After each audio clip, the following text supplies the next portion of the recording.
Assalamualaikum warahmatullahi taala wabarakatuh.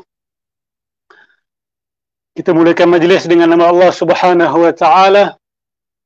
Kita bersaksi bahawa tiada Tuhan melainkan Allah. Baginda Nabi Muhammad sallallahu alaihi wasallam adalah pesuruh Allah. Kita memuja dan memuji Allah Subhanahu wa taala dengan segenap puja-pujian yang selayaknya bagi Allah.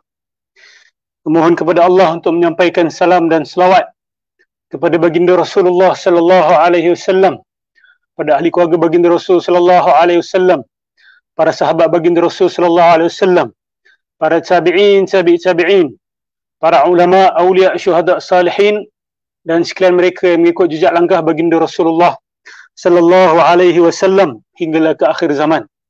Assalamualaikum warahmatullahi taala wabarakatuh kepada semua. Sila berikan feedback mic jelas ataupun tidak.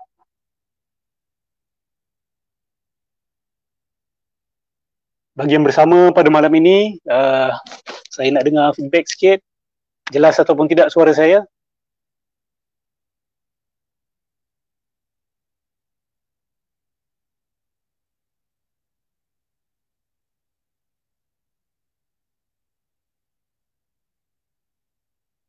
Alhamdulillah.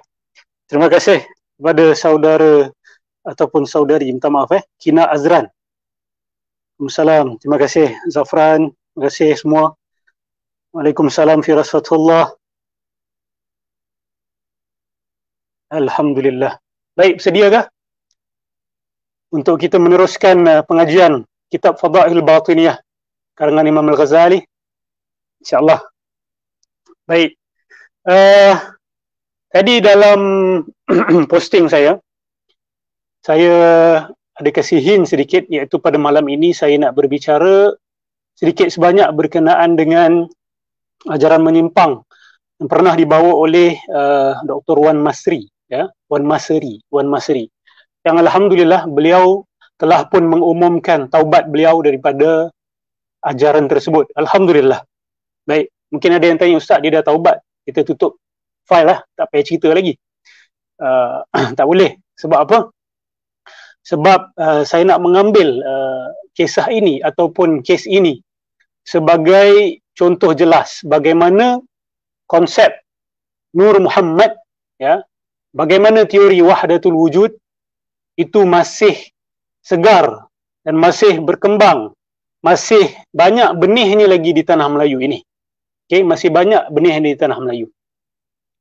Dalam kes Wan Masri ini, konsep Nur Muhammad yang beliau pegang akhirnya membuatkan beliau menafikan ataupun menafikan Nabi Muhammad sallallahu alaihi wasallam, Muhammad bin Abdullah. Walaupun kes ini agak pelik, tetapi bagi siapa yang baca akidah batiniyah, akidah wahdatul wujud daripada sumber-sumber primernya, daripada sumber-sumber yang utama, awak takkan terkejut. Sebab hujungnya dia akan ke situ juga. Sebenarnya dia adalah penafian total ke atas agama Islam. Tetapi kerana penggunaan istilah, saya tak kata Wan Masri ini nak menafikan agama Islam secara total dengan niat dia. Mungkin dia tersilap, mungkin dia tersesat sebentar, tetapi bukan berniat untuk menghancurkan agama Islam. Tetapi kita tidak terkejut. Kita tidak terkejut kalau akidah Nur Muhammad itu akhirnya membawa kepada menafikan Nabi Muhammad sallallahu alaihi wasallam. Saya akan jelaskan sedikit sebanyak pada malam ini, insyaAllah. Jadi dalam posting saya tu ada seorang sahabat komen, kata macam mana nak kata dia tolak, macam mana nak kata dia terima konsep Nur Muhammad sedangkan dia tolak Nabi Muhammad sallallahu alaihi wasallam. Kata kita kena nafikan. Sebab kalau kita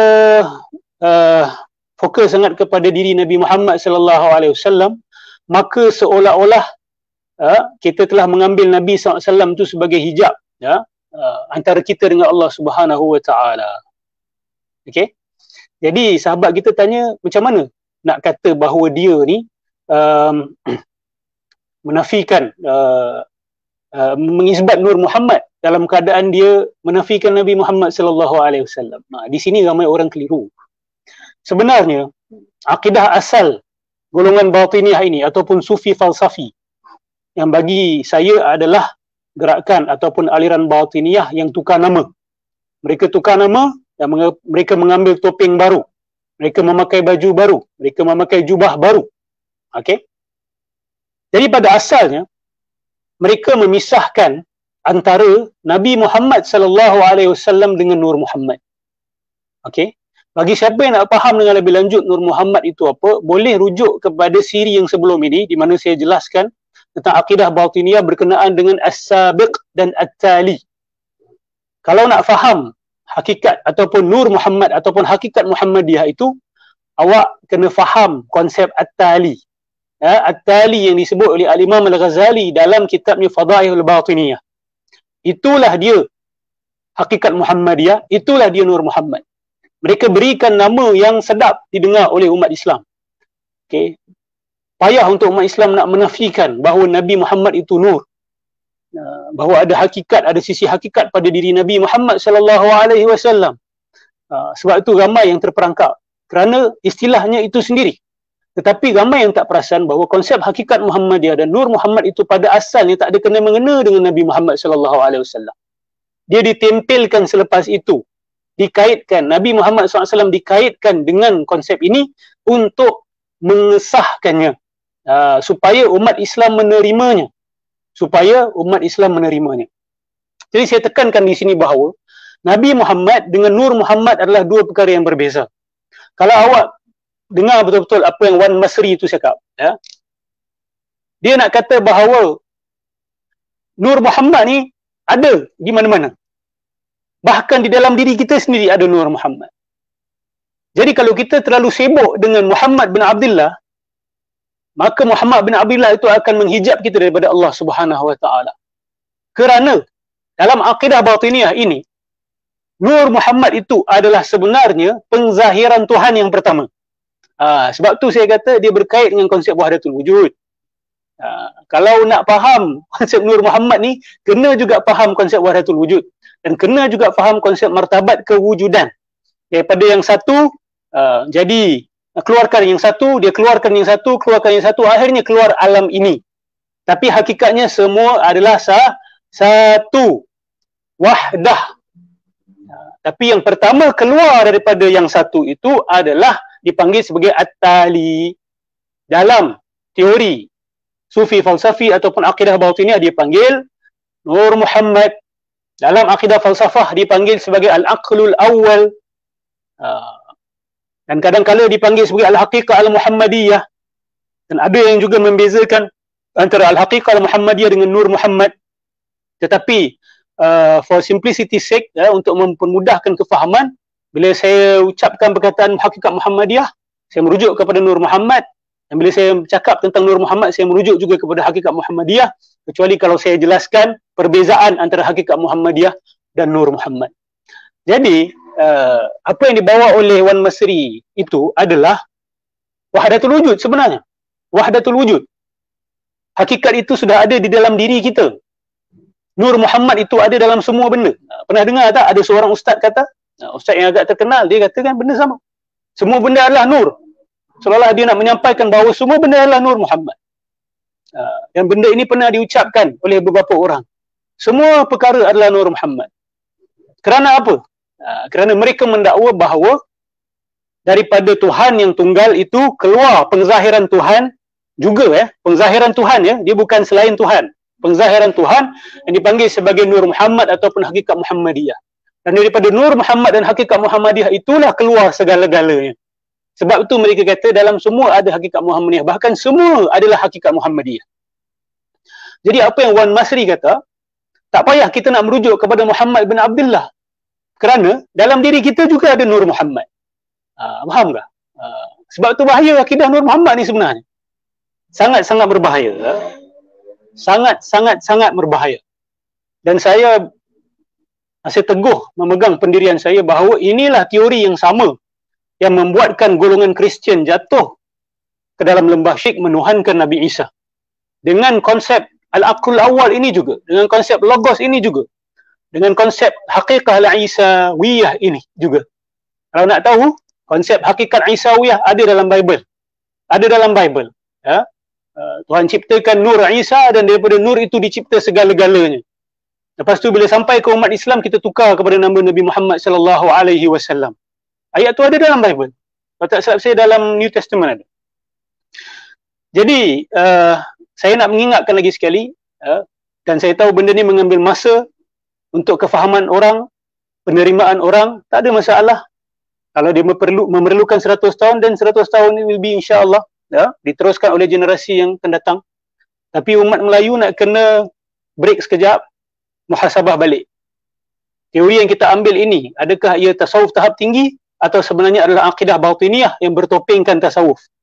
Akidah batiniyah yang bertopengkan tasawuf. Sebenarnya ramai orang yang telah jatuh ke dalam lembah kerosakan tauhid apabila berpegang dengan konsep Nur Muhammad dan hakikat Muhammadiyah ini. Okay, kita tidak memerlukan teori ini. Kita tidak memerlukan teori ini untuk disunnikan pun. Bahkan kalau cuba disunnikan, ia lebih membawa masalah yang lebih besar sebenarnya. Dia mengelirukan masyarakat. Itu kritikan saya kepada sebahagian orang yang cuba nak sunnikan. Dia kata, tak apa Ustaz, kita kekalkan istilah Nur Muhammad, kita kekalkan istilah hakikat Muhammadiyah, tapi kita masukkan makna-makna yang diterima dalam akidah Ahlussunnah wal Jamaah. Ini bermasalah. Orang jadi bertambah keliru. Orang dah tak tahu nak beza dah. Orang tak tahu asal usul hakikat Muhammadiyah ni. Orang tak tahu asal usul Nur Muhammad ini. Dan mereka sangat pintar menggunakan istilah Muhammad di situ. Jadi orang nak tolak susah. Okey. Jadi saya ulang lagi sekali. Ajaran sesat yang dibawa oleh Wan Masri, alhamdulillah beliau sudah pun bertaubat, bertitik tolak daripada teori wahdatul wujud, yang mana dalam salah satu sistem wahdatul wujud itu ada yang dipanggil sebagai hakikat Muhammadiyah ataupun Nur Muhammad. Okey, dan Nur Muhammad ataupun hakikat Muhammadiyah bukan Nabi Muhammad. Bukan Nabi Muhammad sallallahu alaihi wasallam. Bahkan tidaklah melampau jikalau saya kata segelintir umat Islam telah menjadikan konsep hakikat Muhammadiyah dan Nur Muhammad ini sebagai bagaikan satu berhala baru. Bagaikan satu berhala baru. Dan kalau tengok pada asal usul hakikat Muhammadiyah dan Nur Muhammad itu pun sebenarnya adalah berhala. Imam Al-Ghazali kata, golongan batiniyah ni dia percaya pada dua Tuhan. Okay? As-Sabiq dan At-Tali. Tapi At-Tali itu tidak sama tahap dengan As-Sabiq. Kalau kita tengok ciri-ciri hakikat Muhammadiyah, ciri-ciri Nur Muhammad yang ditulis oleh sebahagian orang, dan kita bandingkan dengan konsep At-Tali yang Imam Ghazali sebut, perbezaannya sangat halus. Insignificant. Perbezaan dia insignificant. Jadi berbahaya akidah ini. Dan saya ambil contoh lagi yang dibawa oleh Abdul Karim Al-Jili dalam kitab Al-Insan Al-Kamil. Okay? Dia kata, hakikat Muhammadiyah ini menjelma dalam tubuh-tubuh yang berbeza sepanjang zaman. Maksud dia, selepas Nabi Muhammad SAW, maksud dia zaman Nabi, hakikat Muhammadiyah itu menjelma dalam badan Nabi SAW. Maksud dia Nabi Muhammad itu, Muhammad bin Abdullah ada penjelmaan hakikat Muhammadiyah pada zaman dia. Tapi selepas Nabi Muhammad SAW wafat, hakikat Muhammadiyah itu berpindah kepada tubuh-tubuh yang berbeza selepas itu. Kutub-kutub, tubuh-tubuh wali, tubuh-tubuh kutubuz zaman, yang dipanggil sebagai Al-Insan Al-Kamil. Inilah akidah batiniyah.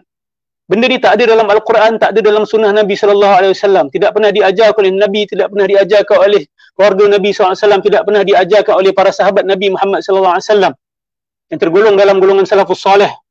Mereka tak pernah ajar kita perkara ini semua. Tapi dimasukkan kemudian.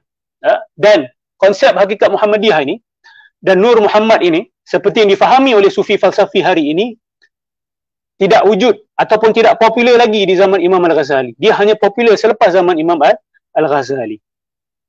Baik. Tanpa membuang masa, kita terus masuk. Kita sambung kitab Fadailul Batiniyah Al-Imam Al-Ghazali. Minggu lepas kita dah berbicara berkenaan dengan akidah batiniyah tentang ketuhanan. Mereka percaya pada dua Tuhan, Tuhan As-Sabiq dan At-Tali. Dan At-Tali itulah daripadanya keluar segala-galanya. Daripadanya keluar segala-galanya. Dalam akidah Ahlussunnah wal Jamaah, kita tidak ada akidah di mana Tuhan mencipta Nur Muhammad dan daripada Nur Muhammad tercipta segala-galanya. Ini tidak ada dalam kitab-kitab teks akidah Ahlussunnah wal Jamaah yang mu'tabar. Yang ada dalam teks-teks akidah yang telah bercampur gaul dengan akidah sufi falsafi. Dalam akidah Ahlussunnah wal Jamaah Asy'ariyah wal Maturidiyah yang asli, tidak ada benda ini. Okey. Jadi mereka yang menisbahkan diri kepada akidah Asy'ariyah dan Maturidiyah harap ambil perhatian, ya. Allahumma salli ala Sayyidina Muhammad. Baik, sekarang ni kita beralih kepada akidah mereka berkenaan dengan kenabian. Akidah golongan batiniyah ini berkenaan dengan kenabian. Fadail Batiniyah muka surat 40.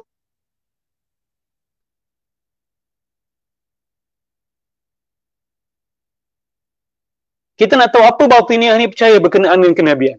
Jangan ingat buku ni hanya untuk zaman Imam Al-Ghazali. Tidak. Dia sangat kena dengan zaman kita. Nanti bila saya jelaskan awak akan nampak nanti. Akidah ni masih ada hari ni. Dan kebanyakannya dipegang oleh golongan sufi falsafi, geng-geng yang melabelkan diri mereka sebagai ahli ma'rifat, ahli hakikat, ahli tarikat dan sebagainya. Mereka pegang pada akidah yang Imam Al-Ghazali label sebagai Batiniyah ini.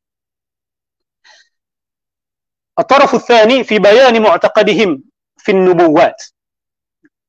Dalam menjelaskan akidah golongan Batiniyah berkenaan dengan kenabian. Wal manqulu anhum qaribun min madhhabil falasifah. Yang telah sampai kepada kita akidah mereka tentang kenabian adalah hampir dengan akidah golongan falasifah, akidah the philosophers. Dan bila Imam Al-Ghazali menggunakan istilah philosopher ini merujuk kepada yang pertama sekali adalah ahli falsafah Yunani purba. Ancient Greek philosophers, Aristotle, Plato, dan of course termasuk juga ahli-ahli falsafah Islam yang mengikut jejak langkah mereka seperti Al-Kindi, Al-Farabi, Ibn Sina dan sebagainya. Jadi Imam Ghazali nak kata bahawa akidah Batiniyah tentang kenabian ini sangat hampir dengan mazhab falasifah. Apakah mazhab tersebut? Apakah kepercayaan tersebut? Wahuwa anna an-nabiyya ibaratun an syakhsin fadat alaihi min as-sabiqi biwasitati at-tali quwwatun qudsiyatun safiyatun muhayyatun li an tantaqishu inda al-ittisali bin-nafs al-kulliyati bima fiha min al-juz'iyyat. Lian tuntaqash pun boleh juga, tuntaqasha, lian tuntaqasha indal intisali bin-nafs al-kulliyati bima fiha min al-juz'iyyat. Okey, apa akidah golongan falasifah dan golongan Batiniyah berkenaan dengan kenabian?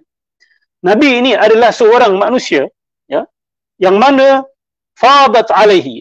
Ini fada yafidu faidan ini adalah istilah penting di dalam kosmologi ataupun ontologi golongan sufi falsafi dan golongan Batiniyah dan golongan ahli falsafah. Faid ini bermaksud pancar, pancar. Mereka kata bahawa segala-gala ni terpancar daripada Tuhan yang satu. Terpancar tidak sama dengan tercipta, Kalau tercipta, dicipta daripada ketiadaan. Al-ijadu minal adam, itu maksud cipta. Tapi kalau pancar, seperti cahaya matahari terpancar daripada matahari. Dia tidak terpisah daripada matahari.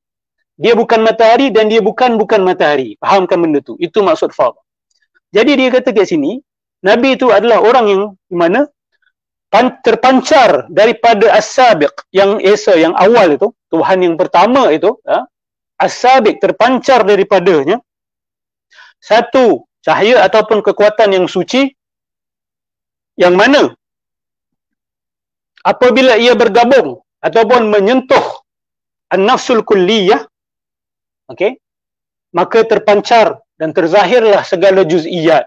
Segala juz'iyat alam ini pada jiwa Nabi tersebut. Pada jiwa Nabi tersebut. Ingat akidah mereka yang lepas, iaitu daripada as-sabiq keluar at-tali, daripada at-tali keluar an-nafsul kulliyah. Daripada as-sabiq keluar at-tali dan daripada at-tali keluar an-nafsul kulliyah. Maka as-sabiq yang pertama itu memancarkan sesuatu daripada dirinya melalui at-tali. Tengok bahasa mereka berpusing-pusing. Imam Ghazali pun tulis begini, fadat alaihi min as-sabiq biwasitati at-tali. Terpancar daripada yang pertama itu kepada Nabi itu melalui yang kedua, at-tali itu, yang dipanggil sebagai hakikat Muhammadiyah ataupun Nur Muhammad dalam istilah sufi falsafi. Dan apabila kita kata sebagai apabila ia bercantum ataupun bergabung dengan an-nafsul kulliyah, pancaran tersebut bergabung dengan an-nafsul kulliyah, maka Nabi tersebut akan dapat menguasai al-juz'iyat. Dia akan tahu perincian. Sebab apa? Jangan lupa, an-nafsul kulliyah itu al-fashiyatu juz'iyatuha fi abdanil murakkabat. Kalau nak tengok muka surat yang sebelum ini, Imam Al-Ghazali menjelaskan bahawa an-nafsul kulliyah itu, dia punya bahagian-bahagian itulah yang bertebaran di dalam alam jasad ini, di dalam alam jasmani ini. Itulah an-nafsul kulliyah. Secara mudah saya boleh katakan macam ni. As-sabiq itu Tuhan sebelum dia bertajalli. Selepas dia memancarkan diri dia sendiri, okey, yang dipanggil sebagai at-tali itu dalam istilah sufi falsafi dipanggil sebagai hakikat Muhammadiyah. Dan daripada hakikat Muhammadiyah itulah terbentuknya Nur Muhammad. Dan an-nafsul kulliyah inilah yang dipanggil sebagai Nur Muhammad. Secara spesifik sebab tu saya kata tadi, hakikat Muhammadiyah, Nur Muhammad ini walaupun dia ada perbezaan, tetapi kita boleh bercakap berkenaan ini seolah-olah dia sama. Tapi saya bukan tak tahu dia ada perbezaan, saya tahu. Di sini saya jelaskan kepada awak, kalau nak secara terperinci, at-tali itulah hakikat Muhammadiyah dan an-nafsul kulliyah inilah dipanggil sebagai Nur Muhammad. Sebab sufi falsafi percaya bahawa daripada Nur Muhammad inilah segala-galanya terjadi. Bahkan Nur Muhammad itulah adalah kita kata sebagai the material of the existence. Dia adalah the matter of existence. Okay? An-nafsul kulliyah. Kama qad yattafiqu dhalika li ba'd an-nufus az-zakiyyah fil manami hatta mushahidu min majal al-ahwal fil mustaqbal.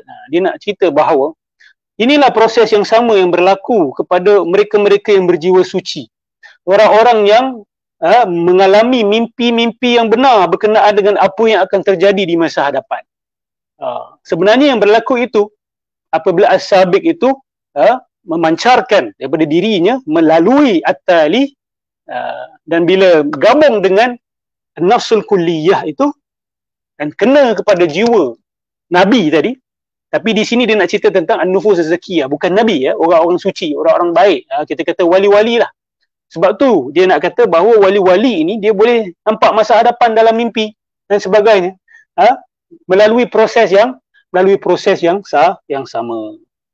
Imma sarihan bi'ainihi atau mudrajan tahta mithalin yunasibuhu munasabatan ma. Sama ada dalam mimpi tersebut mereka nampak kejadian yang akan berlaku tu secara literal. So dia tahu besok akan berlaku banjir, dalam mimpi semalam dia nampak banjir akan berlaku. Maka itu mimpi yang berlaku secara zahir, secara literal. Atau mudrajan, ada juga mimpi yang berlaku kepada golongan ini secara mudraj. Mudrajnya secara terbungkus. Terbungkus dengan simbolisme. Maksud dia nak diberitahu bahawa besok akan berlaku, awak akan jadi kaya besok. Awak akan jadi kaya. Tapi malam awak mimpi hujan lebat. Jadi hujan lebat itu sebagai simbol kepada turunnya duit, turunnya kekayaan, turunnya harta. Dia boleh datang dalam dua bentuk mimpi itu. Mimpi kepada orang-orang yang hatinya suci. Ini dalam golongan dawan golongan batiniah ini. Maka sama ada mimpi tersebut secara simbolik ataupun secara sarih, secara jelas. Fataftaqiru fihi ila ta'bir. Maka jenis mimpi yang terbungkus dengan perlambangan itu perlukan pentakbiran, perlukan penjelasan oleh orang-orang yang boleh takbir mimpi. Illa anna an-nabiyya, ini dia nak jelaskan perbezaan orang-orang suci tadi itu dengan nabi. Illa anna an-nabiyya huwal musta'iddu lidzalika fil yaqazah. Kecuali bezanya adalah nabi-nabi dia tak perlu mimpi untuk dapat pancaran itu. Nabi mendapatinya dalam keadaan jaga dan sedar, fil yaqazah. فذلك يدرك النبي الكليات العقلية عند شروق ذلك النور وصفاء القوة النبوية.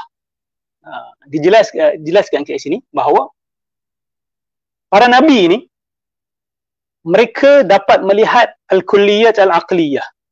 Okey, al-kulliyat al-aqliyah ni bagi siapa nak faham dengan mudah, bandingkan dengan al-mahsusat. Al-mahsusat adalah objek yang kita boleh gapai dengan indera kita. Batu, tembok, air. Kita boleh gapai dengan indera kita. Itu dipanggil sebagai al-mahsusat. Yang boleh digapai dengan indera kita.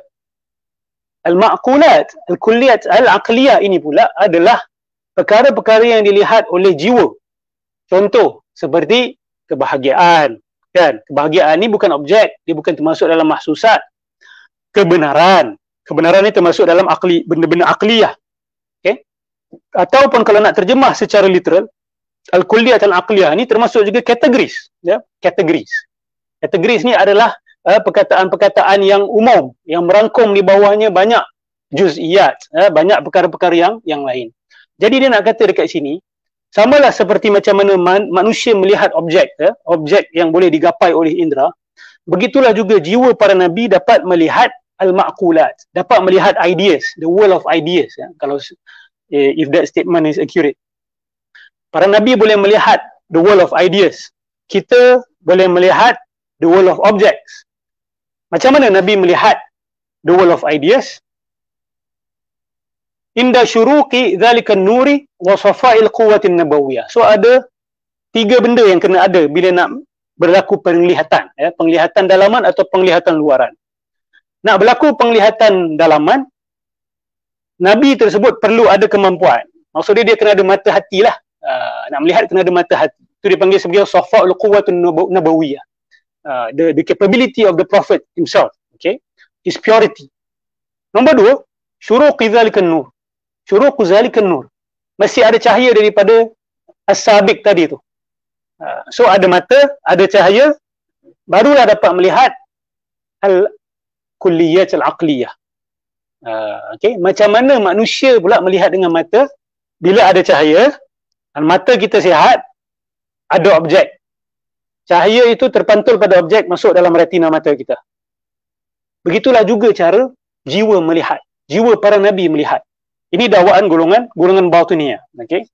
Ada yang mungkin dengar, ustaz ini bagus, hebat ni ustaz, macam tasawuf tahap tinggi ke dengar dia kan? Tapi ada bahaya dia, nanti saya jelaskan. Ini juga telah dikritik oleh Syekh Mustafa Sabri dalam kitab Mawqiful Aql, yang juga disambung kritikannya oleh Syekh Said Ramadan Al-Buti dalam kitabnya Kubral Yaqiniyat Al-Kauniyah. Dengar sekali macam sedap. Saya kalau letak sorban besar sikit kan, pegang tasbih dekat tangan, saya jelaskan benda tadi itu, saya seramai akan, wah tingginya, Masya Allah, Tabarakallah. Bukan tinggi. Benda ni bukan akidah Ahlussunnah wal Jamaah. Okey, mana tadi? Kama yantabi'u mithalul mahsusati fil quwwatil basirati minal aini inda syuruqi nuri syamsi ala sutuhil ajrami sufliyah. Samalah seperti mana yang saya jelaskan tadi lah, macam mana manusia melihat dengan mata, kena ada cahaya, mata yang sihat, terpantul cahaya tu pada objek, objek tu masuk dalam retina. Begitu juga mata hati Nabi yang sihat, pantul cahaya daripada as-sabiq itu, kena kepada al-kulliyat al-aqliyah itu, masuk dalam basirah Nabi. Waza'amu, dan mereka menyangka, golongan batiniyah ini menyangka, anna Jibril ibaratun anil aqlil fa'idhi alaihi wa ramzun ilaihi. Okey.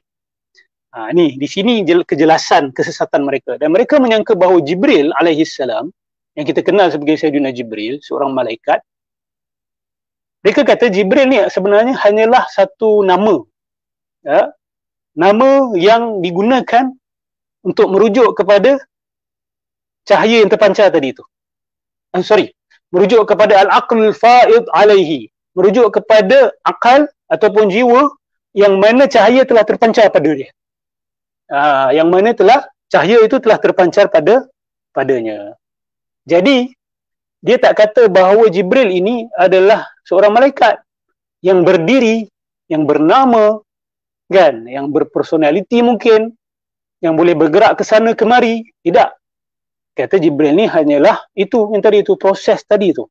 Okey, akal yang telah cahaya itu terpancar pada dia, itu dipanggil sebagai Jibril. Al-fa'idu alaihi wa ramzun ilaihi, dan sebagai lambang saja. Jibril lambang saja. Jibril hanya lambang. Dia bukan seperti yang kita faham dalam akidah Ahlussunnah wal Jamaah. Maka ni secara tidak langsung adalah penafian pada beriman kepada malaikat. Mereka tengok golongan batiniyah ni, dia orang tak kata, oh kami mengingkari Islam, mengingkari Nabi-Nabi, mengingkari para malaikat. Tak. Dia isbat. Tetapi makna yang dia orang isbatkan tu bukan makna yang kita faham. Bukan makna yang kita imani, bukan makna yang Nabi sampaikan dan Al-Quran sampaikan. Di sinilah kelicikan mereka. Bila tanya mereka, kamu percaya pada Allah? Percaya pada Allah, ya, saya percaya pada Allah. Tauhid ya, tauhid ya. Tapi kalau tanya tauhid kamu macam mana? Tauhid kami semua satu. Itu bukan tauhid, itu wahdah. Itu wahdah, itu bukan tauhid. Itu tak ada kaitan dengan tauhid yang dibawa oleh para nabi-nabi Allah Subhanahu wa taala.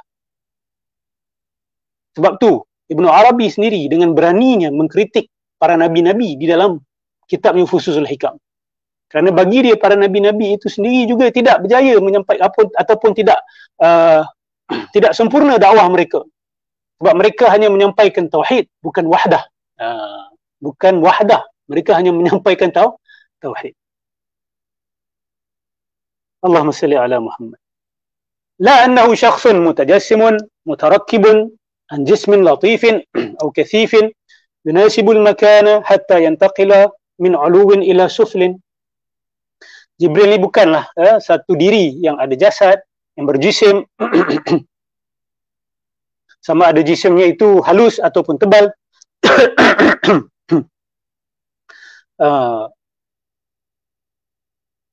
Yunasibul makan. Yang kata bahawa Jibril ni kan dia boleh menjelma dalam tubuh yang berbeza-beza kan. Sebab bila jumpa Nabi SAW, dia pernah menjelma dalam tubuh, bukan dalam tubuh, dengan appearance, dengan jelmaan sahabat Duhiyah Al-Kalbi. Jadi itu yang maksudkan oleh Imam Al-Ghazali di sini. Kathif yunasibul makan hatta yantaqila min uluwin ila suful. Jibril bukan itu yang boleh pindah daripada atas pergi ke bawah, bukan tu. Jibril ni hanya sebuah kejadian itu. Wa amal Qur'an, Quran pula apa? Amal Qur'anu fahuwa indahum ta'biru Muhammadin anil ma'arif allati fadat alaihi min al-aql alladhi huwa al-muradu bismi Jibril. Okey? Quran ni apa benda pula? Quran ni adalah pentadbiran Nabi Muhammad SAW sendiri. Maksud dia, bahasa perkataan itu adalah perkataan Nabi Muhammad SAW. Nabi yang mentadbirkan. Nabi dapat idea secara umum daripada as-sabiq tadi yang terpancar melalui at-tali, bercantum dengan an-nafsul kulliyah itu, kemudian terpancar kepada al-aql Jibril tadi itu, okey, terpancar pada Jibril, lepas tu baru sampai kepada Nabi SAW, masih terbungkus. Kita kata dalam istilah masih terbungkus. Nabi SAW yang mentadbirkan, menzahirkannya dalam bentuk bahasa Arab. Jadi bahasa itu bahasa Nabi. Dia bahasa manusia, dia bukan bahasa minta maaf. Apa kata-kata manusia, kata-kata Nabi Muhammad SAW, bukan kata-kata Allah Subhanahu Wa Taala, Al-Quran itu. Maksud dia dari segi pentadbiran itu, kita tak boleh nak kata dia sempurna lagi. Sebab tu hadis Nabi SAW tu pun para sahabat kadang-kadang berbeza exact statement yang Nabi SAW sebut. Jadi di sini ini tadi ta'bir Muhammadin anil ma'arif allati fadat alaihi min al-aql alladhi huwa al-murad bismi Jibril wa yusamma kalamullah ta'ala majazan. Dan Al-Quran itu dinamakan sebagai kalamullah, kitab Allah Subhanahu Wa Taala, kata-kata Allah Subhanahu Wa Taala, kiasan saja, bukan secara literal, bukan secara hakiki. Fa innahu murakkabun min jihatihi wa innamal faidu alaihi min Allah biwasitati Jibril basitun la tarkiba fihi wa huwa batinun la zuhura lahu. Kerana Al-Quran itu sudah menjadi murakkab. Murakkab ni adalah sudah ada berbahagian-bahagian yang sudah terbentuk, terbina sesuatu. Sedangkan Al-Quran hakiki yang sampai kepada Jibril, Jibril bukan Jibril yang kita faham, Jibril dorang tu, adalah basit, adalah satu yang tidak berbahagian. La tarkiba fihi wa huwa batinun la zuhura lahu. Dia adalah hakikat batin yang tidak ada kezahiran dia. Yang tidak ada penzahiran dia. Jadi siapa yang zahir kan? Makna-makna batin itu. Nampak di sini. InsyaAllah awak baca Fadail Batiniyah ni awak akan faham. Orang-orang macam Lepat ni apa yang diorang cakap. Lepat saya yakin dia pun tak baca lagi Fadail Batiniyah ni. Tetapi dia punya idea dia semua dia ambil daripada sini. Dia tak tahu guru dia ambil daripada mana. Kelihatan dia hanya percaya sahaja. Dia tak faham pun. Tapi ini punca dia. Ya, saya mengulang, dia tak faham. Dia tak faham walaupun dia nampak macam faham. He does not understand what he's talking about. Okay, he does not understand what he's talking about. Imam Ghazali dah menjelaskan dengan sejelas-jelasnya. Okay, menjelaskan dengan sejelas-jelasnya.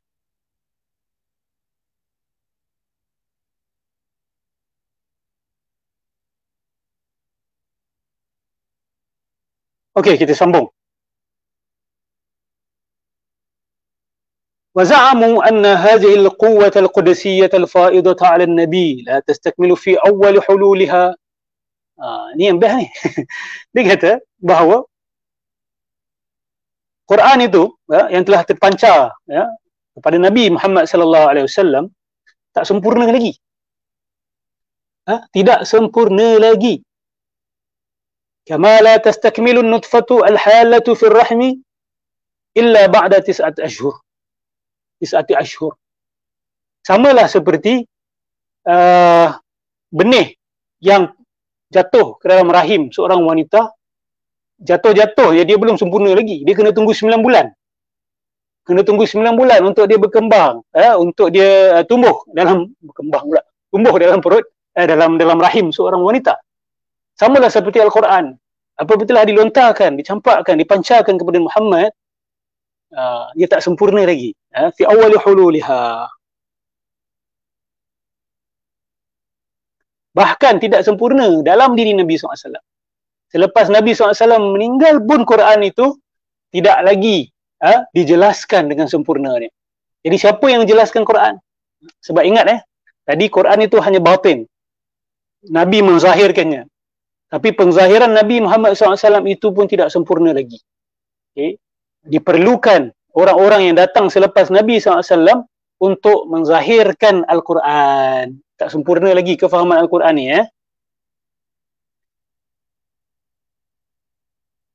فكذلك هذه القوة كمالها في أن تنتقل من الرسول الناطق إلى الأساس الصامت. Kesempurnaan Al-Quran ini atau pancaran ini hanya akan berlaku apabila dia berpindah daripada Ar-Rasul An-Natiq. Mereka ni ada istilah An-Natiq, Al-Asas, As-Samit, nanti saya jelaskan.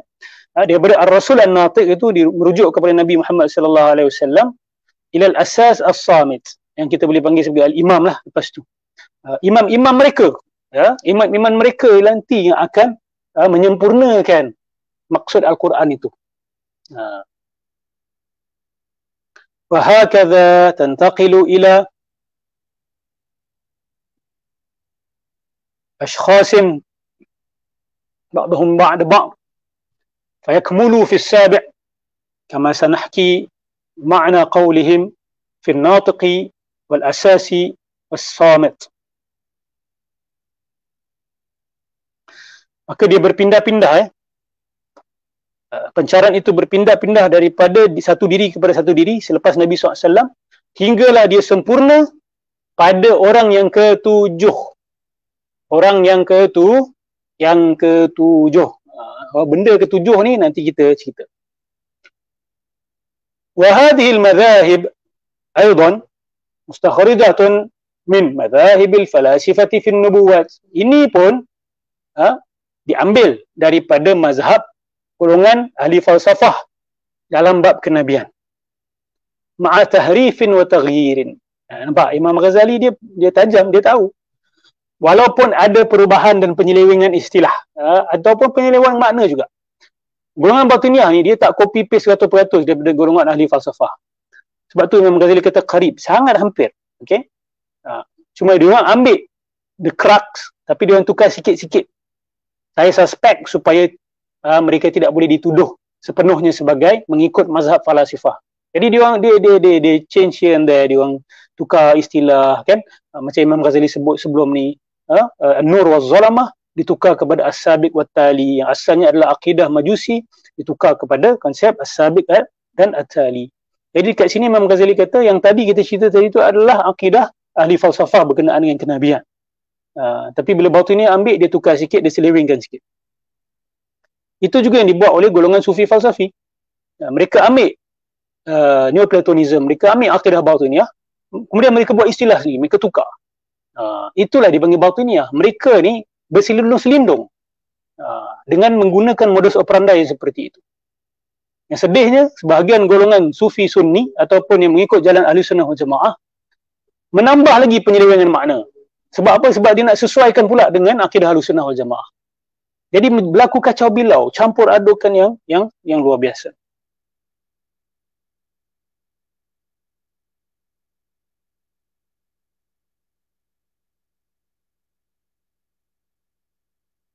Okey, tadi saya tak tengok soalan, sekarang saya tengok sekejap. Konsep Nur Muhammad ni ada yang pekat dan cair juga ke Ustaz? Adalah, macam saya kata tadi lah. Nur Muhammad ni kalau kita nak ubah makna dia boleh. Saya kata Nur Muhammad, Nabi Nur, Nabi cahaya. Nabi bawa cahaya dalam kehidupan kita. Boleh kalau awak nak panggil tu Nur Muhammad. Tapi bahaya bagi saya bila kita gunakan konsep-konsep seperti ini. Sebab nanti dia dah bercampur aduk dengan konsep Nur Muhammad yang asal. That is the problem. Okay, that is the problem. Sebab tu kita tak perlukan. Throw it out. Throw it out the window. Kita tak perlu. Cukup apa yang Allah sebut dalam Al-Quran. Qad ja'akum minallahi nurun wa kitabun mubin. Telah datang kepada kamu cahaya yang menerangi. Cukup. Tak perlu nak buat istilah Nur Muhammad, Hakikat Muhammadiyah. Tak payah. Sebab di situlah mereka akan cari keretakan untuk masukkan idea-idea yang bukan dalam minda umat.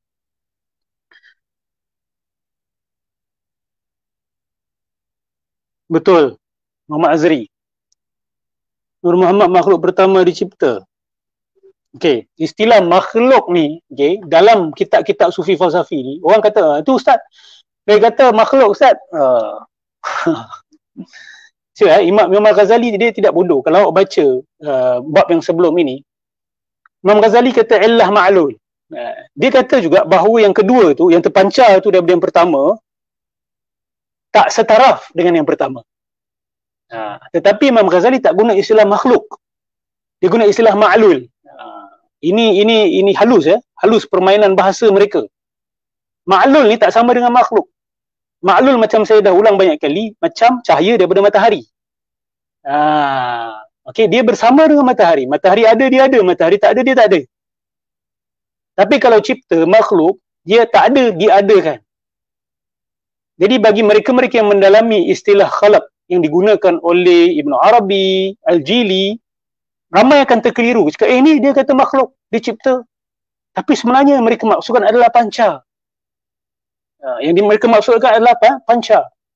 Dan bukan itu saja, pancaran itu ala sabilil luzum. Bukan atas ikhtiar Allah Subhanahu wa taala, tapi ala sabilil luzum. Ini agak detail perbahasan dia. Ini pada kami dalam akidah Ahlussunnah wal Jamaah menyanggah iradah Allah Subhanahu wa taala. Dia tidak termasuk dalam ikhtiar Allah Subhanahu wa taala. Tapi mereka juga guna istilah makhluk. Sebab tu orang jadi keliru. Sebab tu kita marah betul dengan golongan batiniah ni. Mereka tak gentleman untuk menggunakan istilah mereka sendiri. Mereka ambil istilah orang lain, lepas tu mereka masukkan makna mereka. Mereka ambil istilah Muhammad, mereka ambil istilah akhlak, mereka ambil istilah wahyu, tapi yang mereka masukkan benda lain. Mereka bawa istilah ilham, tapi yang mereka masukkan benda lain. Di sinilah payah dia untuk menerangkan kepada masyarakat. Sebab bila cek buku-buku dia orang, dia guna istilah yang kadang-kadang sama dengan kita. Sebab tu kena faham istilahat mereka, kunci-kunci istilah mereka. Kalau faham, baru kamu tahu what they are actually talking about. Okay?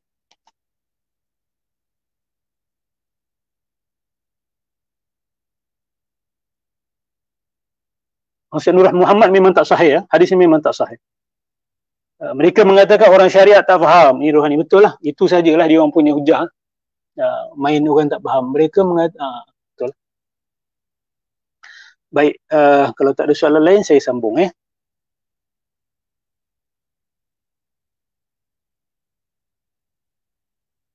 Wahadhihi okey, fa inna walasna nakhudu fi raddi alaihim fihi, dan aku tak nak buang masa untuk menyangkal pendirian mereka di sini. Nabi Imam Ghazali kata, okey, fa inna ba'daha yumkinu an yuta'awwala ala wajhin la nunkiruhu. Kerana sebahagian yang mereka sampaikan itu boleh kita takwilkan. Nampak saya kata tadi, boleh lagi ditakwilkan kepada maksud yang kita boleh terima dalam akidah Ahlussunnah wal Jamaah, yang kita tak tolak. Boleh ditakwil, bukan bermaksud betul. Maksudnya kalau kita nak takwil, kita boleh takwilkan. Okay, kalau kita nak takwilkan, kita boleh takwilkan. Tapi kalau kita takwilkan kepada makna yang sahih, itu dah dikira sebagai ketidakjujuran. Tapi Imam Ghazali tak nak buang masa dekat sini. Dia tak nak buang masa sebab dia kata benda ni walaupun memang salah, tetapi ada yang lebih jelas. Ada kesalahan yang lebih jelas. So instead of focusing on this, kita fokus kepada yang lebih jelas. Ini pandangan Al-Imam Al-Ghazali. Walasna fi hadzal kitabi naqsuru illa ar-radd ala nabighati az-zamani fi khususi mazhabihim alladhi infaradu bihi an ghairihim wa huwa ijabu at-ta'limi wa bitalur ra'i. Ini sama macam Imam Ghazali kata sebelum ni. Kata aku sebenarnya nak fokus kepada paksi utama gerakan batiniah ini, iaitu membatalkan akal, meremehkan akal, menolak akal dan mewajibkan mencari ilmu hanya melalui belajar daripada imam maksum ataupun wali. Ini dua paksi akidah batiniah yang Imam Ghazali nak fokus on. Kemudian Imam Ghazali menjelaskan dengan lebih lanjut akidah ketiga mereka, iaitu akidah berkenaan dengan keimaman, al-imamah. Al-imamah.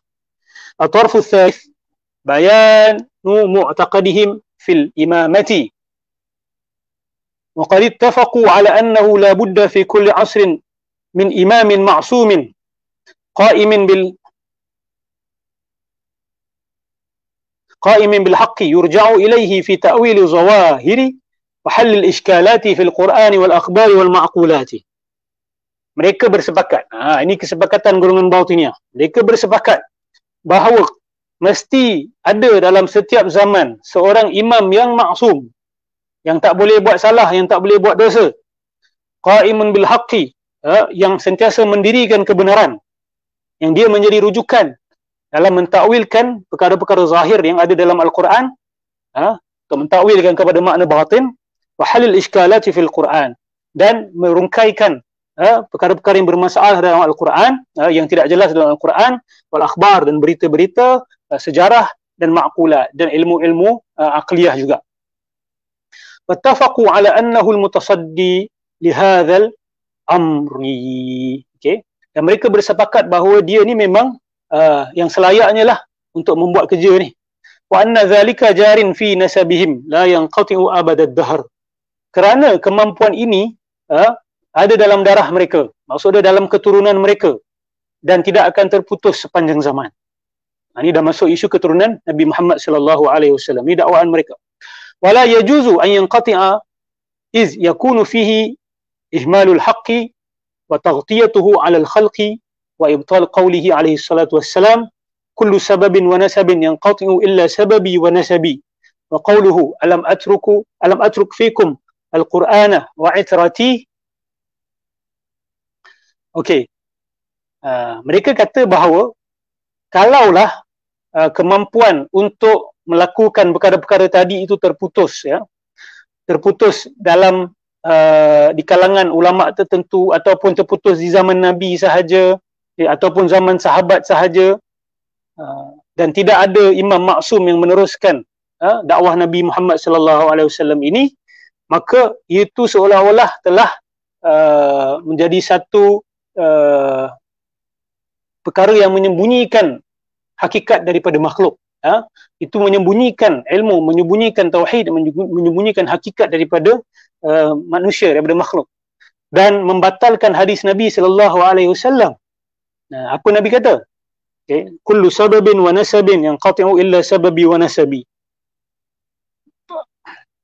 Sebagian ulama menafsirkan sabab di sini bermaksud pertalian melalui perkahwinan, semua pertalian daripada perkahwinan dan semua pertalian nasab terputus kecuali pertalian perkahwinan aku dan pertalian nasab aku.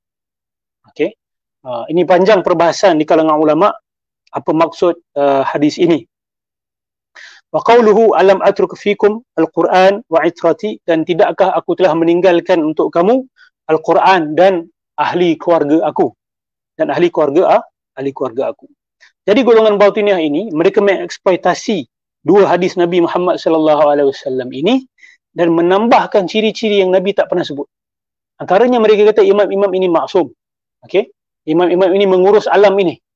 Tengok bukan sekadar maksum, mengurus alam dan sebagainya. Sedangkan Nabi tak pernah kata pun tentang ahli keluarga dia sampai begitu sekali. Nabi perintahkan kita sayang ahli keluarga dia. Ilal mawaddata fil qurba. Nabi tak minta banyak. Nabi hanya minta kita sayang ahli keluarga dia. Okay. Dan of course kita iktiraf keistimewaan ahli keluarga Nabi SAW selagi mereka berada di atas landasan sunnah yang dibawa oleh Nabi Muhammad SAW. Tapi masalah golongan batiniah ini, dia melihat di situ peluang. Dia melihat di situ peluang untuk menanam ta'assub. Sebab kalau nak buat kita ta'assub, cara yang paling baik nak buat ta'assub adalah buat ta'assub kepada keluarga Nabi Muhammad SAW. Kita kena sayang, bukan ta'assub. Ta'assub maksud dia apa? Ta'assub maksud dia betul ke salah ke kita ikut. Itu masalah. Ta'assub adalah apabila kita memaksumkan mereka. Apa saja mereka buat kita, oh ini golongan, ini ahli keluarga Nabi SAW, ini Habib-Habib buat kita ni siapa. Itu sudah termasuk dalam bab ta'assub. Ini Imam Ghazali tegur, ini akidah batiniyah ini. Mereka akan mengatakan buang akal dan berpegang kepada ahli keluarga Nabi SAW. Nak berpegang pada ahli keluarga Nabi SAW, silakan, bismillah. Tapi jangan buang akal dan jangan kamu memaksumkan mereka. Ramai di kalangan kita yang dah buat benda ni tak perasan. Dah ambil ciri batiniyah ini, tapi dia tak perasan. Dia menganggap benda tu sebagai cinta keluarga Nabi SAW. Tapi adakah Nabi Muhammad SAW sendiri redha dengan apa yang mereka buat? Dengan ciri-ciri dan sikap-sikap seperti ini. Wattafaqu ala anna al-imama yusawi an-nabiyya fil asmati wal ittila'i ala al-haqa'iq al-haqqi fi kulli al-umur. Dan mereka bersepakat bahawa imam-imam mereka itu sama taraf dengan Nabi sallallahu alaihi wasallam dalam hal kemaksuman. Okey, dan dalam hal kemampuan untuk mengetahui hakikat setiap perkara, haqa'iqul haqq fi kulli al-umur, dalam setiap perkara. Mereka sama. Maksudnya imam-imam maksum mereka ni kemampuan untuk tahu mereka sama dengan kemampuan Nabi Muhammad sallallahu alaihi wasallam. Ini masalah dia. Ini yang kita lihat pada kepercayaan sufi falsafi juga. Seperti didakwa oleh Al-Jili, seperti didakwa oleh Ibn Arabi. Ibn Arabi of course mendakwa diri dia itu sebagai imam maksum. Dia tak cakap terang-terang aku imam maksum, tapi dia mendakwa dia insan kamil. Ada dalam kitab Futuhat Makkiyah. Dan kalau nak tahu insan kamil itu makam imam maksum lah. Dia penjelmaan hakikat Muhammadiyah. Dan kalau penjelmaan hakikat Muhammadiyah mestilah maksum. Dan bukan setakat itu, dia sendiri mendakwa bahawa kitab dia Futuhat Makkiyah, kitab dia Fususul Hikam, itu semua dituntun oleh Allah. Allah yang tuntun dia menulis satu-satu. Maksud dia maksum, dia mendakwa kemaksuman sebenarnya. Dia orang ni mendakwa kemaksuman. Geng-geng sufi falsafi ni yang sebenarnya mengambil konsep imam maksum ini. Ini bukan saya yang kata dulu adalah Ibn Khaldun. Ibn Khaldun kata konsep kutub, konsep abdal, autad dan sebagainya. Abdal ada dalam hadis, ya. Walaupun ada sebagian ulama kata semua hadis tentang kutub, abdal, autad ini tidak sahih. Tapi katalah kita terima sebahagiannya ada sahih tentang abdal. Abdal ni adalah orang-orang yang soleh yang mana Allah sayang kepada mereka. Dan Allah tak beritahu, Nabi tak beritahu kita lebih daripada itu. Nabi tidak beritahu kita lebih daripada itu. Masalah golongan sufi falsafi ni dia tambah-tambah sampailah kutub, autad, abdal ni jadi dah macam dewa-dewi dah. Macam mana tak jadi dewa-dewi? Mereka boleh hidupkan yang mati. Mereka akan membuat mesyuarat berkenaan dengan takdir Allah Subhanahu Wa Taala. Tidak ada selai daun pun yang boleh jatuh tanpa izin mereka. Tidak ada seekor tikus pun yang boleh dimakan oleh seekor kucing kecuali dengan izin wali-wali kutub ini. Ini dah jadi cerita apa ni? Kan? Ini dah jadi apa? Khurafat zaman Yunani Purba. Jadi khurafat ancient China also. Kita tak ada benda-benda macam ni, tapi cuba dimasukkan melalui akidah batiniyah ni, tapi tukar nama atau wali kutub dan sebagainya. Kalau tanya wali kutub ni siapa? Wali kutub ni lah insan kamil. Dialah penjelmaan Nabi Muhammad sallallahu alaihi wasallam. Dan kalau ikut akidah Abdul Karim Al-Jili, kepala besar dalam akidah sufi falsafi yang disokong dan didokong dan dipertahankan oleh sebahagian ustaz-ustaz ahli sunnah wal jamaah kita kat Singapura, kat Singapura pun ada juga saya yakin, kat Malaysia dan kat Indonesia juga, di Nusantara ini dipertahankan. Apa akidah dia? Dia percaya bahawa penjelmaan Nabi Muhammad SAW dalam diri kutub ataupun insan kamil wajib untuk dilayan seperti kita melayani Nabi Muhammad SAW. Maksudnya, kalau awak yakin wali yang berada di depan awak ni kutub, Sultanul Awliya ataupun Kutubuz Zaman, Ghawsul A'zam, Kutubul Ghawth, awak wajib melayan dia seperti mana awak melayan Nabi Muhammad sallallahu alaihi wasallam. Maksud dia awak tak boleh tolak apa dia cakap. Awak kena dengar semua apa yang dia cakap. Inilah dia akidah batiniyah. Imam maksum itu sama taraf, sama kemampuan dia dengan kemampuan Nabi SAW. Makna dia wahyu tak berhenti lagi. Golongan batiniyah ni nak membatalkan akidah wahyu itu. Dalam akidah Ahlussunnah wal Jamaah kita, wahyu sudah terhenti dengan Nabi Muhammad SAW. Yang ada tinggal adalah ilham, mimpi-mimpi yang benar, ru'ya sadiqah, dan al-mubasyirat dan sebagainya. Al-mubasyirat ataupun al-mubasyirat dan sebagainya. Tapi dia orang ni Seolah-olah nak membuka pintu, wahyu tak berhenti lagi. Sebab kutub-kutub ni sama taraf dengan Nabi. Bahkan penjelmaan Nur Muhammad, penjelmaan hakikat Muhammadiyah. Ini jadi akidah apa ni? Jadi akidah apa ni? Sebab tu dia berkait juga dengan sistem minta terus pada wali, minta terus kepada kutub, istighasah terus, pergi kubur mereka minta terus. Sebab apa? Sebab mereka ni lah yang mengurus alam. Allah memberikan mereka mandat mengurus alam. Ini dakwaan golongan Batiniyah ini. Syiah Ismailiyah, Batiniyah, dan termasuk dalam sufi, termasuk juga sufi falsafi. Bahaya. Sebab tu kalau kita faham secara terpisah-pisah, mungkin kita tak lihat masalah. Oh, istighasah je ustaz, dia bukan sembah pun kan.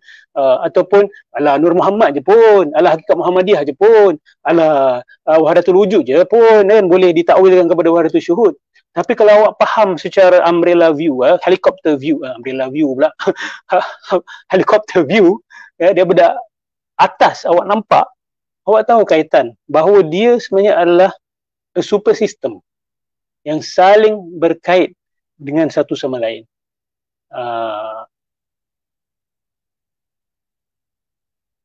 Sekejap saya tengok soalan kalau ada.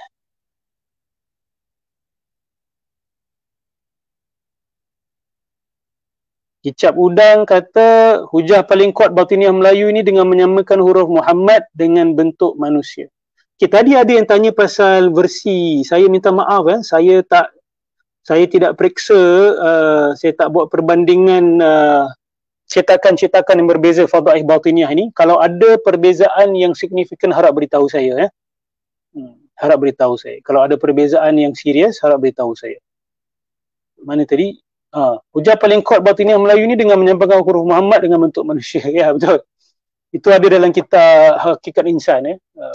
Dan benda ni pun ada dalam kitab Fadaih Batiniyah. Imam Ghazali disebut. Ya. Di zaman Imam Ghazali sendiri, golongan Batiniyah ini mengatakan bahawa diri kita ada Muhammad kat dalam. Sebab mim ni kepala kita, hak macam tangan kita, mim adalah pinggul kita, dal adalah dua kaki kita. Maka kita ni adalah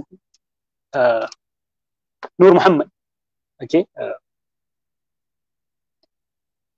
Kina Azran tanya, hakikat Muhammadiyah, Nur Muhammad dan insan kamil ni sama ke?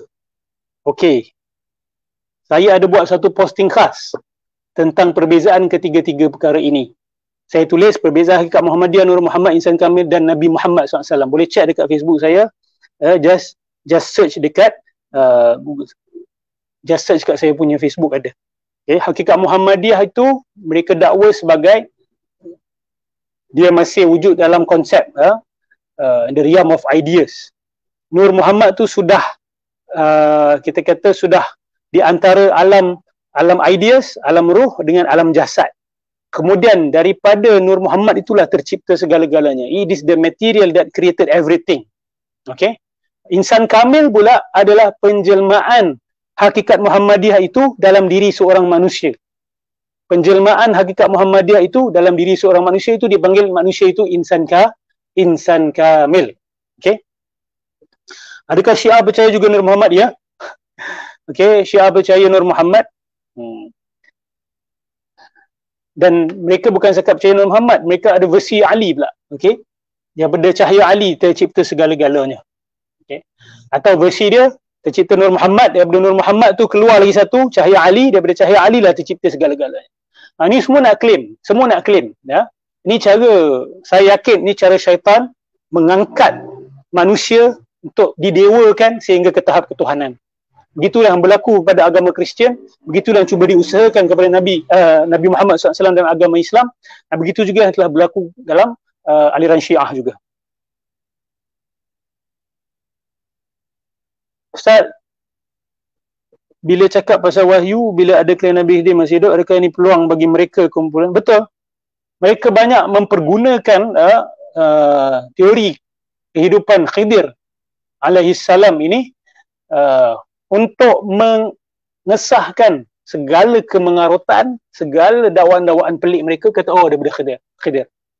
Macam Ibn Arabi juga. Dia dakwa dia dapat khirqah, dia dapat sanad tarekat dia yang dia dakwa bersambung terus kepada Nabi SAW melalui Khidir yang pakaikan dia khirqah. Tengok, look at the claims that they are making. So mereka mempergunakan nama ni, orang-orang yang biadab ke atas nama Nabi Khidir alaihissalam. Mereka biadab mempergunakan Nabi Khidir alaihissalam untuk mengiyakan segala kesesatan yang mereka nak buat. Bila nak bawa satu perkara yang menyanggahi akidah Islam, syariat Islam, kata Khidir. Ini jalan Khidir. Mereka sampai kata ada jalan Khidir, ada jalan Musa. Kamu ikut jalan Musa, kami ikut jalan Khidir. Nah, ini jalan halus ya untuk mengatakan bahawa wahyu tak berhenti lagi. Kalau betul pun Khidir alaihissalam masih hidup, kalaupun betul, kita tidak diizinkan untuk mengikut syariat Khidir.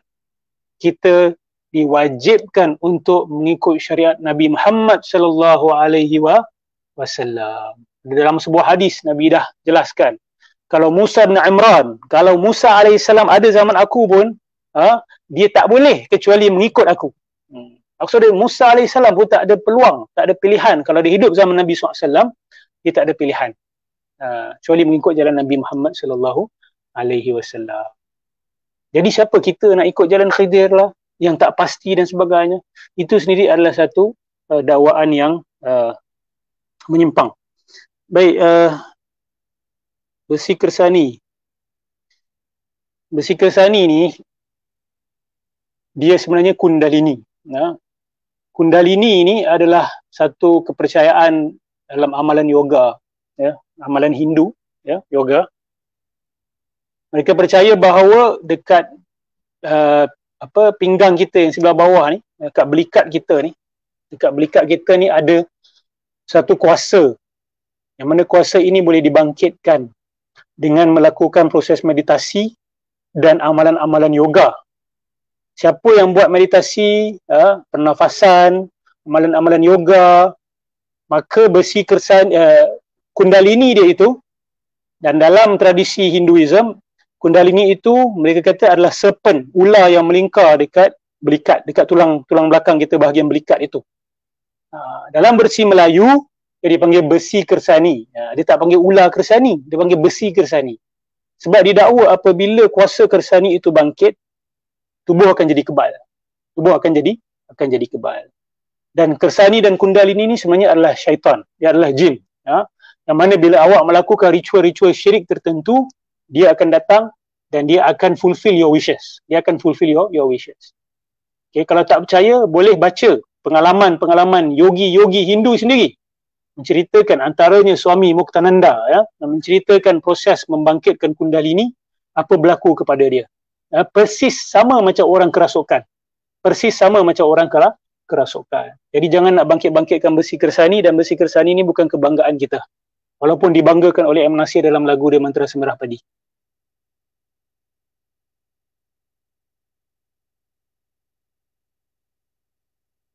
Rabi'atul Adawiyah tu kategori sufi yang mana ya? Dia lebih dekat dengan kategori sufi falsafi. Okey. Dia sangat dekat. Tapi riwayat hidupnya itu tidak susah untuk kita pastikan kesahihannya. Tapi versi-versi yang biasa sampai kepada kita itu adalah versi yang baunya sangat kuat. Baunya sangat kuat kepada aliran sufi falsafi. Sufi falsafi ni dah mula awal sebenarnya. Dah mula awal. Dia sejak zaman Hallaj lagi. Bahkan sebelum Al-Hallaj lagi. Sudah masuk pengaruh-pengaruh golongan Batiniyah ini. Sebab ada di kalangan mereka yang dulunya beragama Majusi, dia orang masuk Islam. Kan? Dia orang berlakon masuk Islam. Lepas tu cuba nak rosakkan daripada dalam, mereka masukkan teori-teori yang datang daripada luar. Mereka nak achieve apa sebenarnya? Dalam kitab Fadail Batiniyah ni, Imam Ghazali cakap jelas. Mereka ni sebenarnya asalnya adalah golongan yang dikalahkan oleh umat Islam. Diorang ni dijajah tanah mereka oleh umat Islam, dikalahkan. Bukan sekadar dikalahkan secara ketenteraan, tapi secara akidah. Okay? Dan diorang tak puas hati. Bila tak puas hati dan tak boleh nak lawan kita melalui ketenteraan, dia gunalah peperangan fikiran. Dia kata, okey, aku berlakon masuk Islam dan aku rosakkan Islam daripada dalam.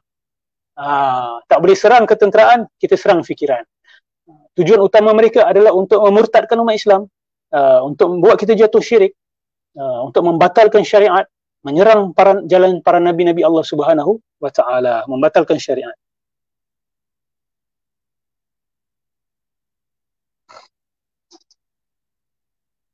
Boleh ke juga zikir-zikir jumpa Nabi Khidir? Contoh zikir Allahu ya Allah, ya Rahman. Tak mustahil dalam mimpi kita bertemu Nabi Muhammad SAW dan Nabi kata pun boleh berlaku. Nabi pun beritahu kita boleh berlaku. Dan kalau boleh jumpa Nabi Muhammad SAW, secara akal tidak mustahil boleh juga bertemu Nabi-Nabi yang lain. Tapi berlaku di dalam mimpi. Berlaku di dalam mimpi. Kalau secara jaga, itu cerita lain. Kalau secara jaga, ada masalah di situ. Okay? Kalau secara jaga, sama ada dia sebenarnya tidur tapi dia tak perasan dia tidur. Sebab kadang-kadang ada microsleep. Microsleep ni orang tak perasan dia tidur sebenarnya. Dia termimpi sekejap. You can have a dream in a split second.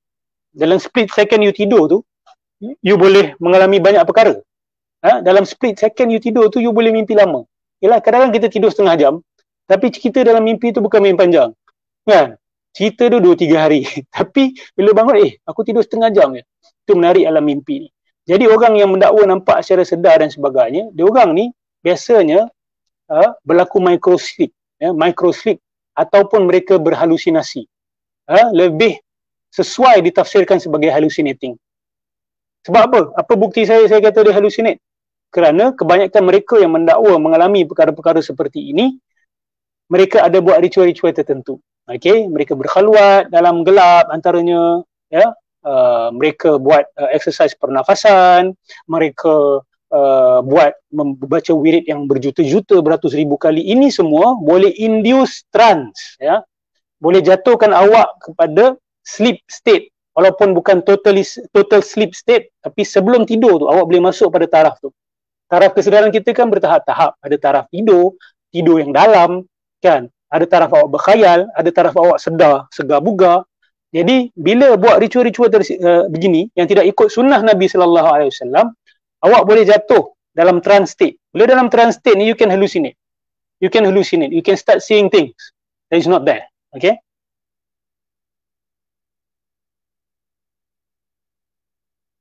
So, macam mana? Okay.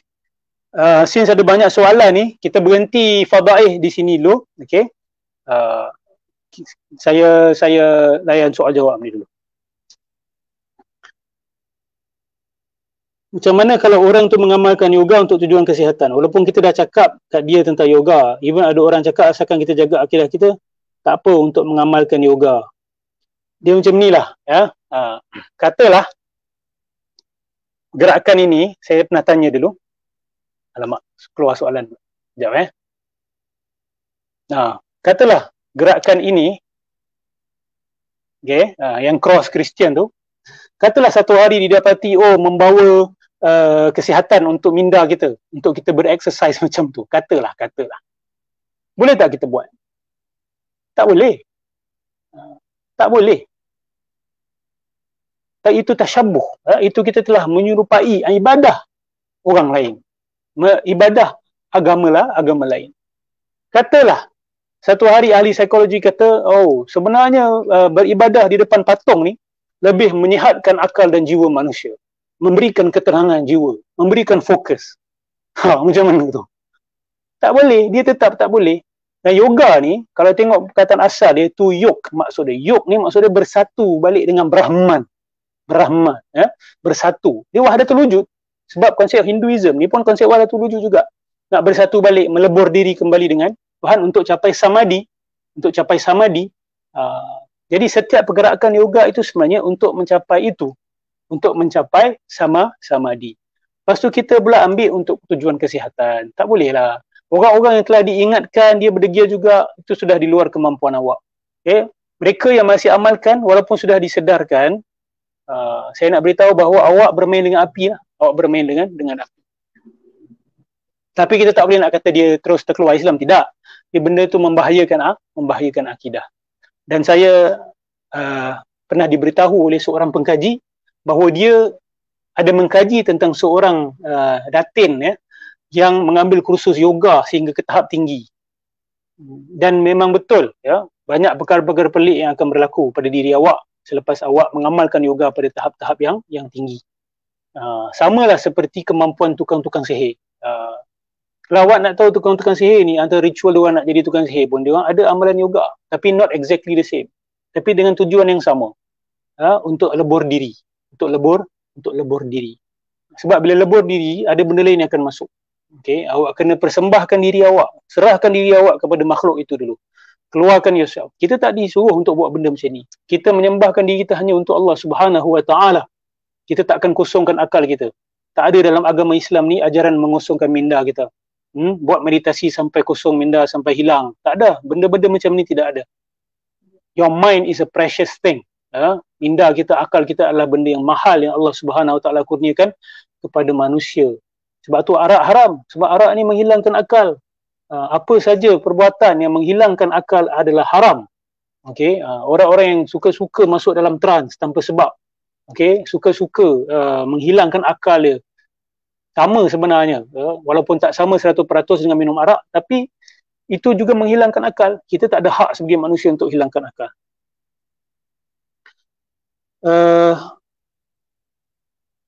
Ada fahaman batiniah ihram haji berat bungkus. Apa maksudnya tu? Okey. Dia nak kata bahawa bungkus kat sini adalah bila kita pergi umrah haji ni seolah-olah macam kita melebur diri. Kita hantar diri kita ni. Badan kita ni dah mati. Nanti Imam Ghazali ada sebut berkenaan dengan batiniah ni, mereka berpegang kepada akidah Gnosticism. Gnosticism ni sangat menghina benda. Jasad. Pada dia benda dan jasad dan alam dunia ni hina. Memang betul Nabi pun kata dunia ni memang tak ada nilai di mata Nabi SAW. Tetapi Nabi juga kata dunia ni adalah tempat kita bercucuk tanam untuk akhirat. Tapi golongan Gnostik ni, mereka memandang hina kepada jasad, kepada tubuh, kepada benda-benda jasmani.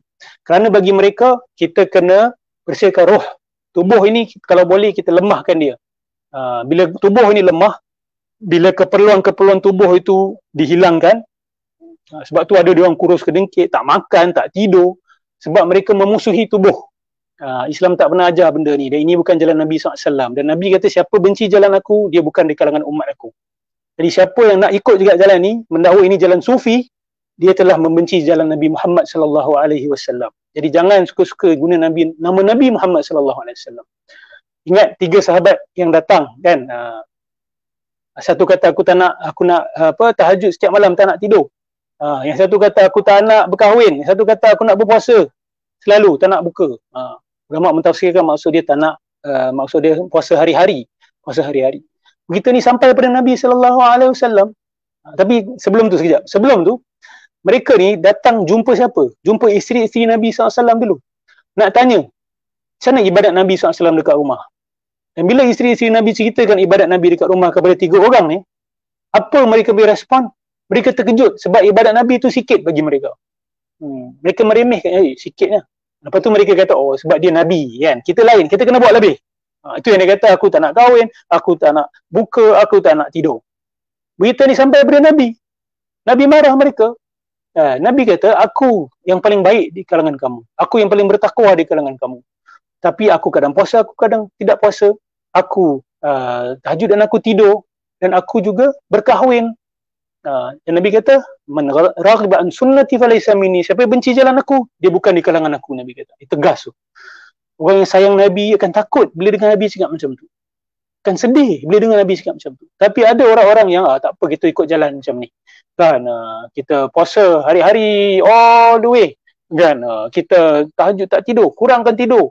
Sampai ke tahap memudaratkan diri sendiri. Lepas tu mengharamkan diri berkahwin dan sebagainya atas sebab-sebab yang tidak munasabah. Ini bukan jalan Nabi Muhammad sallallahu alaihi wasallam. Jadi dakwaan mereka bahawa bila orang pergi haji, pergi umrah tu, dia membungkuskan dia punya jasad ini untuk diserahkan balik pada Allah. Seolah-olah macam jasad dah mati. Jasad mereka telah berjaya mereka bunuh.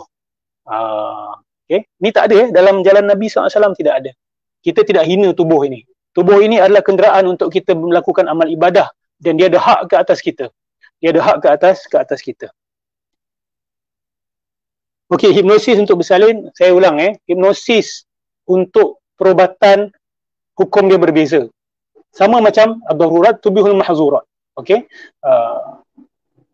Contoh, kencing unta. Kencing unta ni dalam keadaan biasa adalah najis. Tetapi untuk perubatan, Nabi yang cadangkan. Sebab tu dalam hal-hal perubatan ni dia banyak exceptional cases. Okey. Samalah macam anesthetic. Anesthetic ni bila kita nak operation, boleh ambil. Anesthetic tu hilangkan akal kita hilang kesedaran terus. Dalam waktu-waktu biasa tak boleh, kita tak boleh hilangkan kesedaran. Tapi sebab ada sebab munasabah. Sebab kalau tak kasih sakit yang melampau yang tidak dapat ditahan, maka terpaksa diberikan anesthetic.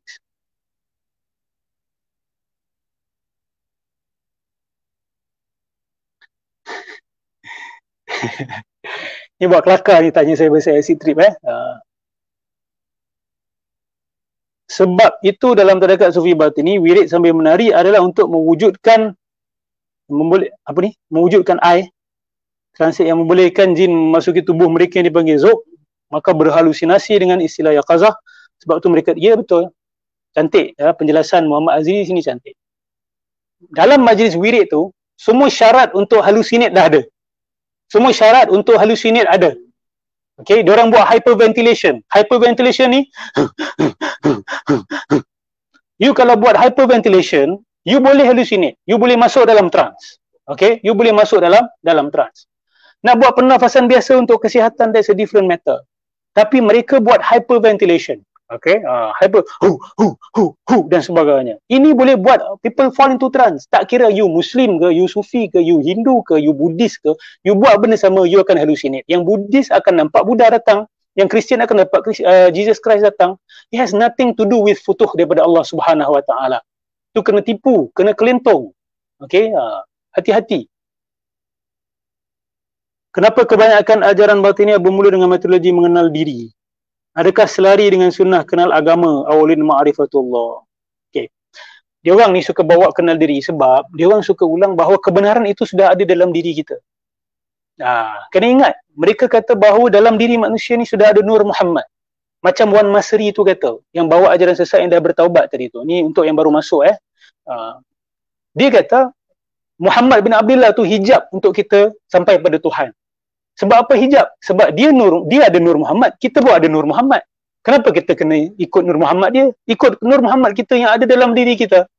Jadi batiniah ni, cara dia memutuskan hubungan kita dengan Nabi Muhammad, cara dia memutuskan kita daripada Islam adalah dengan memberitahu bahawa kebenaran dah ada dalam diri kita. So you don't have to look outwards. Tak payah cari keluar. Tak payah cari kitab, tak payah cari buku. Cari dalam diri kamu. Find what is in yourself. Waktu Ibn Arabi biasa guna haddathani qalbi an rabbi.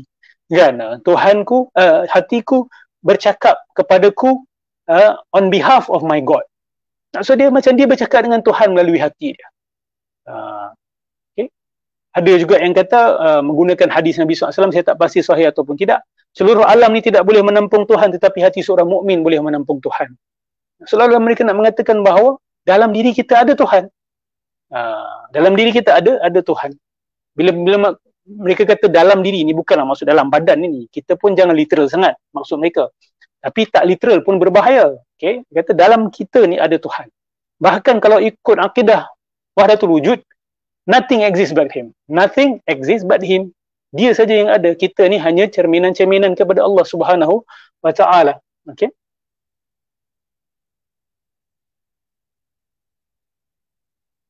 Lepas tu dia sukalah guna hadis palsu, man arafa nafsahu faqad arafa rabbah. Kalau nak terjemahkan, nak ditafsirkan mengikut aliran Ahlus Sunnah wal Jamaah pun boleh hadis tu sebenarnya. Walaupun ada ulama kata benda hadis ni maudhu'. Tak silap saya, Ibn Arabi sendiri kata hadis tu maudhu'. Hadis tu bukan hadis Nabi SAW, tetapi disahihkan melalui jalan kasyaf dan sebagainya. Man arafa nafsahu faqad arafa rabbah tu, kalau diterjemahkan secara literal, dengar macam selamat. Siapa kenal diri, kenal Tuhan. Kan? Kita boleh tafsirkan mengikut tafsiran Ahli Sunnah, maksud dia kenal diri, kenal kehebatan ciptaan Allah pada diri kita, maka kita akan kenal kehebatan Allah Subhanahu Wa Taala. Boleh ditafsirkan begitu. Tapi yang dimaksudkan oleh golongan sufi falsafi, sufi batini ni bukan itu. Tengok istilah yang mereka guna, man arafa nafsahu faqad arafa rabbahu. Siapa kenal diri, maka dia akan kenal Tuhan dia, kerana diri dia adalah Tuhan. Tak percaya, rujuk video saya sebelum ini yang minggu lepas, bukan minggu lepas, the last session tentang Fadail Batiniah ni. Saya ceritakan macam mana Abdul Karim Al-Jili menjelaskan bahawa siapa kenal diri dia, maka dia akan kenal Allah. Sebab apa? Sebab dalam diri manusia ni ada segala-galanya. Dialah Tuhan, dialah makhluk. Dialah arash, dialah neraka, dialah syurga, dialah syaitan, dialah malaikat, dialah jin. Kita semua, kita adalah penjelmaan Tuhan yang paling sempurna sekali. Ini bukan akidah ahli sunnah wal jamaah. Sebab tu dia orang banyak main hadis tu. Sebab dia nak memutuskan pertalian kita dengan Al-Quran dan sunnah, dengan Nabi Muhammad SAW, supaya kita masuk ke dalam. Bila masuk ke dalam, apa saja boleh dicakap. Apa saja boleh dicakap. Saya sebut tadi mereka nak merosakkan Islam dari dalam disebabkan kalah dari segi ketenteraan. Adakah orang-orang hari ini yang masih mengajar yang sama? Okey, saya tak kata melalui dari segi ketenteraan saja. Mereka kalah daripada dua-dua segi. Dulu mereka kalah dengan kita dari segi ketenteraan. Mereka kalah, yang paling utama, mereka kalah hujah. Mereka kalah dengan pendakwa-pendakwa kita. Bila Islam datang, qul ja'al haqq wa zahaqal batil. Bila datang kebenaran, kebatilan akan terhapus. Okey? Itu jelas. Dia bukan setakat melalui ketenteraan, tapi ketenteraan tu salah satunya. Jadi adakah orang-orang hari ini yang masih mengajar ajaran ini niat yang sama? Okey. Kita tak boleh nak cek niat dalam hati manusia. Okey, yang ada sekarang ini. Macam mana Imam Ghazali tahu? Imam Ghazali ceritakan dalam kitab tu macam mana dia tahu niat dia orang, sebab ada sebahagian mereka yang dah join Batiniyah, dah keluar dan bertaubat, yang kongsi cerita dengan Imam Ghazali. Jadi orang-orang hari ini, saya tak ada hak untuk masuk dalam hati mereka. Kalau sangka baik saya kata bahawa kebanyakan mereka sebenarnya tersesat. Okey, melampau kerana jauh daripada sunnah Nabi sallallahu alaihi wasallam, jauh daripada tadabbur Al-Quran, jauh daripada sunnah Nabi sallallahu alaihi wasallam. Akhirnya termakan dengan cerita-cerita khayalan-khayalan ini yang lagi best didengar. Orang kita lebih suka dengar cerita-cerita macam ni berbanding sunnah Nabi SAW. Lebih suka dengar kisah wali-wali. Aku pergi kubur wali tu, aku minta kan, aku selawat-selawat, uish, lepas tu aku dapat kan, bisnes aku meletup-letup kan. Lepas aku pergi kubur wali sekian-sekian, isteri aku terus mengandung, dah 7 tahun aku tunggu kan. Orang kita suka dengar benda-benda macam ni. Agama bagi mereka adalah jalan untuk mendapat apa yang nafsu mereka nak. Agama ni bukan jalan untuk mengenal Tuhan, mengenal diri kita sebagai manusia. Ingat kenal Tuhan dulu mengetahui apa yang benar, apa yang salah, mencapai kebahagiaan di dunia, mencapai kebahagiaan di akhirat. Agama bagi banyak orang bukan macam tu.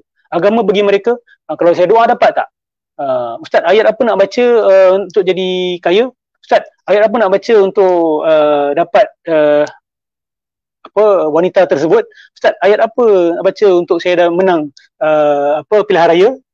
Agama ni jadi macam jampi serapah untuk manusia mencapai hajat nafsu mereka. This is the problem.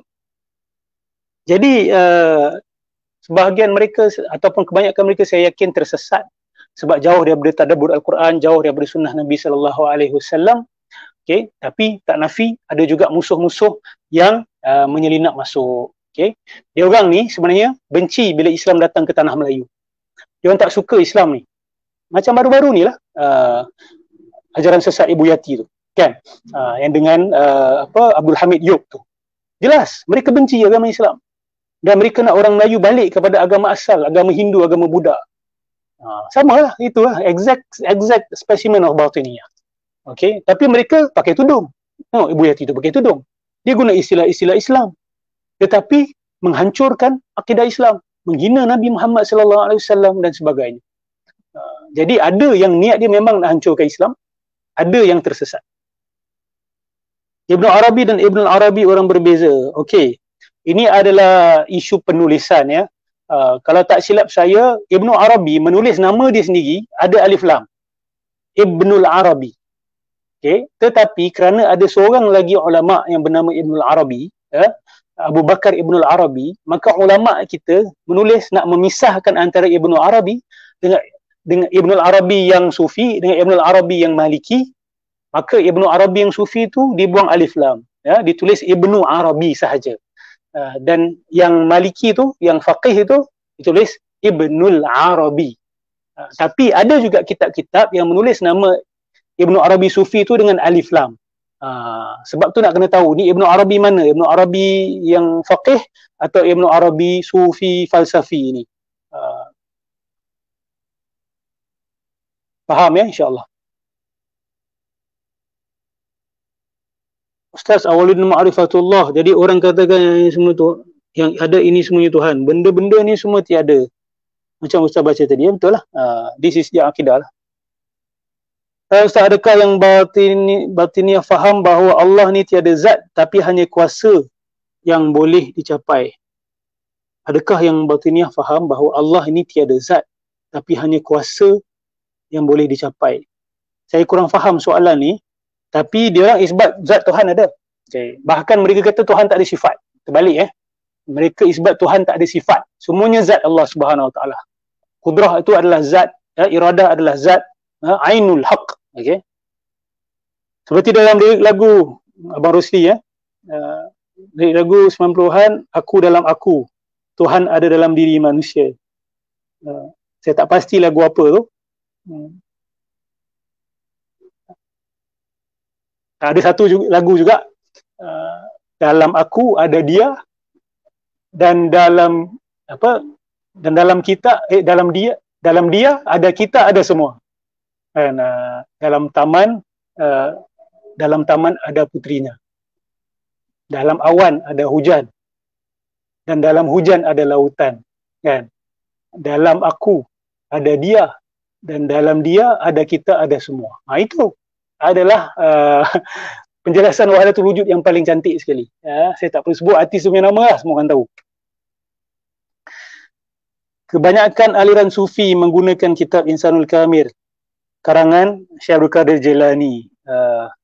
Bukan, kitab Insan Kamil itu adalah kitab Abdul Karim Al-Jili, ataupun kadang ditulis Abdul Karim Al-Jilani. Sebab tu orang keliru. Sebab Jili ni sama tempat dengan Jailan. Jailani, Jili. Jadi orang keliru kerana terbaca Abdul Karim Al-Jailani. Ada yang tulis Abdul Karim Al-Jailani, tapi dia lebih dikenali sebagai Abdul Karim Al-Jili, bukan Abdul Qadir Al-Jailani. Okey, ni orang lain. Kalau nak kata kebanyakan tak boleh, tetapi saya kata kepala-kepalanya merujuk kepada Abdul Karim Al-Jili dan Ibn Arabi. Walaupun yang bawah-bawah ni dia nafi, kami tak ikut Ibn Arabi, kami tak ikut Abdul Karim Al-Jili, tapi mereka tak perasan idea-idea mereka pegang tu, kalau akar dia pergi juga kepada dua tu. Okey. Contoh macam bila bergaduh, mereka anggap diri mereka tu dah tiada, yang ada Allah semata-mata. Itulah fahaman orang yang pakai Kersani. Betul lah. Mereka dakwa bahawa apabila Kersani itu menguasai diri, dia ada macam-macam versi lah. Ada kata Kersani itu kuasai diri sebab dia ada satu kuasa yang menguasai. Ada kata bila dia menguasai diri, dia diambil alih oleh Tuhan. Dia diambil alih oleh Tuhan. Di kalangan geng-geng sufi falsafi ni pun ada juga. Dia panggil majzub. Bila dah majzub tu, dia buat apa benda merepek pun orang terima. Dia kencing, berdiri, bertelanjang, bahkan sampai ke tahap meliwat himar di khalayak ramai pun dianggap sebagai wali majzub. Ada dalam kitab-kitab. Dikatakan bahawa ini kisah wali-wali. Itu bukan wali, itu setan. Kisah-kisah syaitanir rajim. La'natullah alaihim ajma'in. Lagu Al-Haq yang satu, saya tak pasti lagu siapa ni.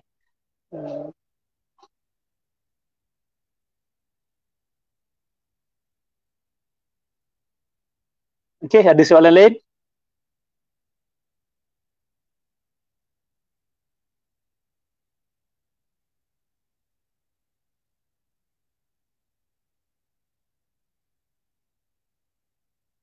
Jadi kalau tak ada soalan, sebagai rumusan, ajaran macam ajaran Wan Masri itu kan, dia sebenarnya adalah aliran batiniyah, ya. Walaupun dia sendiri mungkin tak sedar. Okey, tapi alhamdulillah dia bertaubat. Kita mohon pada Allah, terima taubat beliau, dan Allah luruskan juga mereka-mereka yang pernah ikut beliau. Sebab kadang-kadang pengikut-pengikut ni yang degil, kadang ketua dah bertaubat, nanti ada je pengikut kata dia action je, dia berlakon je dan sebagainya. Dan saya harap beliau benar-benar ikhlas bertaubat dan meninggalkan ajaran tersebut. Jadi ajaran tersebut adalah ajaran batiniyah, ya. Mungkin ada yang ingat, Ustaz Nodrus ni apa hal tak habis batiniyah? Sebab saya ulang lagi sekali, bagi pandangan kami di Sidang Kalam, salah satu penghadang besar kepada kemajuan keagamaan orang Melayu dan kemajuan akal orang Melayu adalah fahaman batiniyah itu. One of the biggest stumbling block yang kita kena remove, kita kena ketepikan. Selagi tak diketepikan, selagi itu kita akan mundur dalam agama kita, kita akan mundur dalam akal dan ilmu kita. Apa tindakan jaga akidah falsafah? kita panggil akidah batiniyah lah, sebab bukan kita nak kata semua falsafah tu salah, tidak. Okay, semua orang berfalsafah setiap hari. Falsafah ni sendiri tidak ada masalah. Tapi bila disebut akidah falsafah ni khas, dia akidah yang khas yang dipegang oleh orang-orang tertentu.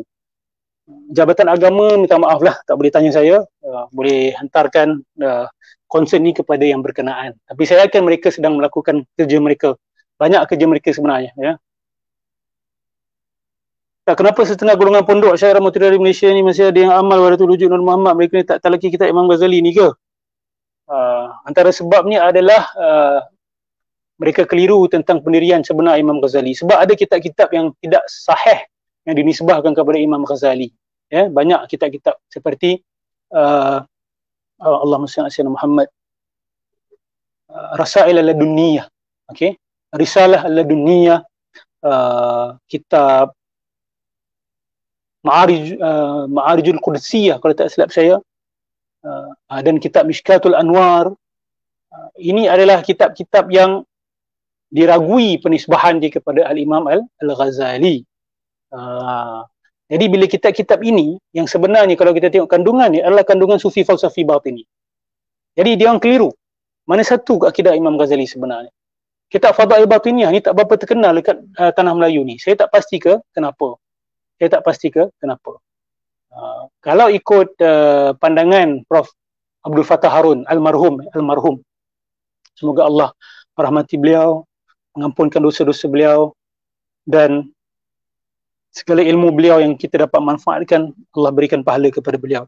Amin ya rabbal alamin. Prof Abdul Fattah kata kerana ulama Melayu kita, ni kalau cakap benda ni sensitif lah kan, sebab kita ni boleh cerita bangsa orang kita jadi sensitif, dah tak boleh berfikir. Penekanan kepada ilmu falsafah itu kurang. Ulama Melayu kita ni, Prof Abdul Fattah tanya, mana buku, mana kitab yang pernah ditulis oleh ulama kita berkenaan dengan falsafah? Falsafah Aristotle ke, falsafah Greek, Parsi ke, falsafah Rom ke, falsafah Cina ke, falsafah India ke? Mana kitab-kitab yang ditulis oleh ulama Melayu? Tak ada. Ini menunjukkan bahawa penekanan pada falsafah tak ada. Bila tak faham falsafah, sebab tu bila baca karya-karya sufi falsafi, tak tahu bahawa sebenarnya sufi falsafi ini mengambil daripada karya-karya falsafah ini. Walaupun mereka tak akui, tapi sebahagian mereka akui, mereka ambil daripada kitab-kitab falsafah, dan sebahagian mereka akui bahawa kandungan dia sama. Kandungannya sama. Jadi bagi yang belajar falsafah dan belajar sufi batini falsafi ni, bila dia banding, dia tengok matching dia tu, percentage of match tu adalah 95%. 95% match. Bagi yang tak belajar ni, dia hanya belajar ni, dia takkan tahu mana datang. Lebih-lebih lagi golongan yang bawa akidah ni, dia pandai packagekan dia dengan istilah-istilah yang boleh diterima oleh umat Islam. Okey. Lagi satu teori, ni saya jelaskan. Lagi satu teori. Ulama kita ni bukan tak tahu, dia yang tahu. Tetapi mereka tahu nak mengubah orang Melayu ni memerlukan waktu. Jadi instead of throwing all of the theories, Nur Muhammad, Hakikat Muhammadiyah, Martabat 7, instead of doing that, kita cuba Islamizekan, kita cuba sunnikan. Kita cuba sunnikan. Sebab orang Melayu memang dah ada akidah-akidah Hindu Buddha dulu. Jadi nak Islam ke orang Melayu ni, jangan tolak semua. Isbat beberapa perkara, tetapi tukar istilah dia. Sorry, bukan tukar istilah. Istilah tak ada masalah. Kandungan dia tu ubah, dirapatkan lagi dengan akidah Ahlussunnah wal Jamaah. Ini salah satu teori yang kita boleh fikirkan. Kemungkinan ulama kita buat begitu atas dasar fikiran mereka itu yang terbaik. Wallahu a'lam, itu kalau saya nak bersangka baik. Dengan harapan mereka bahawa generasi yang datang selepas bersihkan lagi.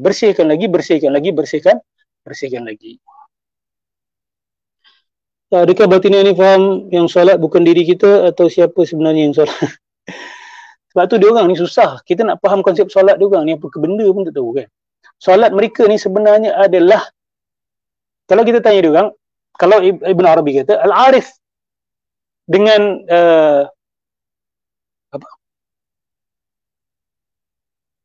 Al-Alim wal-Ma'lum wal-Arif wal-Ma'ruf adalah sama. As-Salik wal-Maslak, yang jalan dan jalan itu sama. Yang tahu dan diketahui itu sama. Yang kenal dan dikenali itu sama. Yang mencari dan dicari itu sama. So yang sembah adalah Tuhan menyembah diri dia sendiri. Kita adalah penjelmaan Tuhan, bahawa kita adalah menyembah Tuhan, iaitu bukan selain daripada diri kita sendiri. Okey. Al-Jili pun pernah kata, betul, Allah sembah dirinya sendiri. Ada dalam kitab dia Insan Kamil, Allah sembah diri dia sendiri. Sedangkan Allah pernah buat satu video berkenaan dengan benda ni. Still respect sebab minta maaf secara terbuka. Okay, yes. Dalam amalan orang tasawuf, apa yang similar dengan yoga?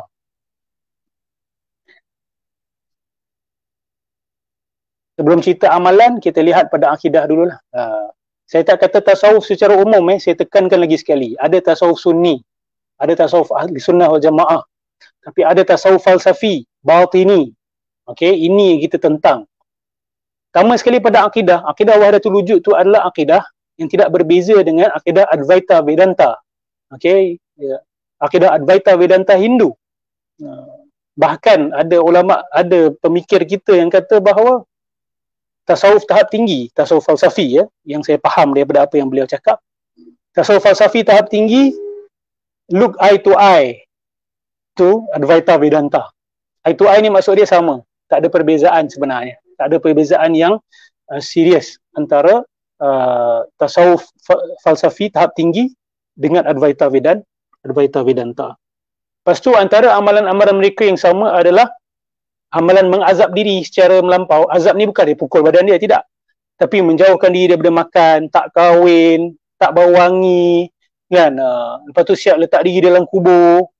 Benda ni semua yoga-yoga, yogi-yogi Hindu dah buat dah. Kan? Sebab apa? Dia tujuan dia nak melemahkan badan. Nak melemahkan badan dan nak masukkan diri dalam sleep state tadi tu. Yang Imam Ghazali sebut tu. Bagi siapa yang ingat. Nanti Imam Ghazali akan jelaskan lebih lanjut lagi tentang Gnosticism ni. Tentang akidah yang ritual yang ada kaitan dengan yoga. Walaupun Imam Ghazali tak sebut yoga, tapi ritual ni berkait rapat dengan ritual yoga. Antaranya apa lagi? Mereka buat pernafasan, pranayama. Dia tak panggil pranayama, tapi dia buat zikir nafas. Yang datang asal daripada pranayama yoga. Kalau kita rujuk kepada Muhammad Al-Ghawth. Muhammad Al-Ghawth ni salah seorang kepala dalam tarikat Syattariyah.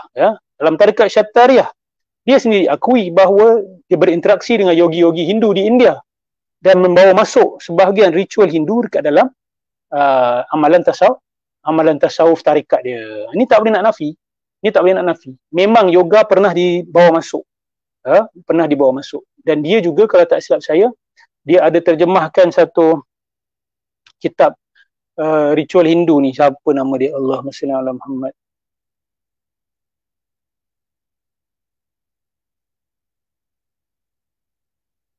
Tak ingat, saya tak ingat sekarang ni. Jadi memang ada. Antaranya juga konsep latifah. Latifah ni lataif dalam badan. Ada spot-spot tertentu nak zikir, ada spot-spot tertentu. Ini adalah cakra, cakra yang diamalkan dalam yoga.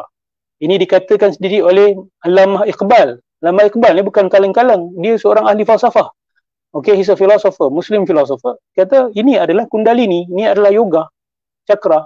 Tapi diamalkan dalam tarikat-tarikat tertentu. Antaranya juga tawajuh, rabitah dengan syekh bila zikir. Benda ni diamalkan oleh golongan Buddhis. Diamalkan benda ni. Nak zikir tu, kena bayang muka syekh Buddha dia lah. Syekh Buddha dia tu, supaya dapat connection. Lepas tu umat Islam pun ikut juga. Inilah bid'ah, inilah ikut. Selangkah demi selangkah, sahasta demi sahasta. Duk mengikut je kita ni, kan? Apa yang Nabi dah tinggalkan tu tak cukup bagi kita.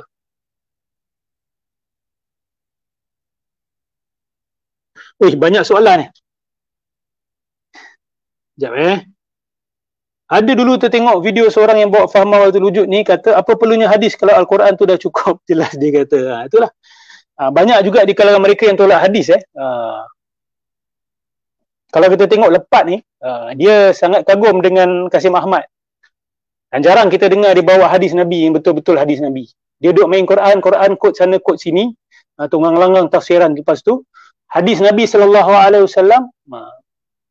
Bau-bau menolak hadis tu ada. Bau saya tak kata secara pasti, tapi bau. Cuba tengok balik, cuba dengar balik kata-kata dia.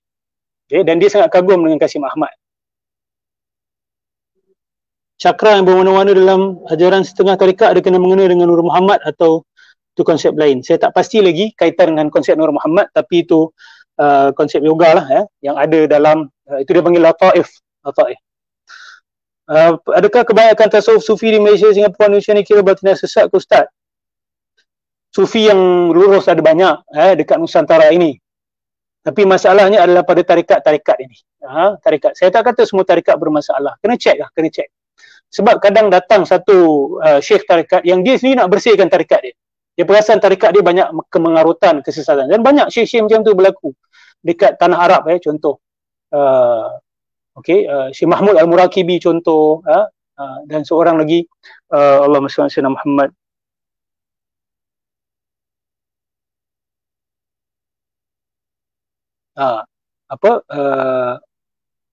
Syekh Hamid Adam, Syekh Taqiyuddin Al-Hilali, diorang ni semua adalah bekas-bekas ahli tarikat dan diorang nampak masalah besar dalam tarikat-tarikat seperti ini. Ada di kalangan mereka, of course mereka masih meneruskan jalan tasawuf, maksudnya menyucikan hati kan, bersungguh-sungguh dalam beribadat kepada Allah Subhanahu Wa Taala. Mereka tak buang tasawuf. Ini masalah di sebahagian tarikat lah. Tarikat is the struktur tarikat tu problematik. Struktur tarikat itu problematik. Tapi saya tak kata semua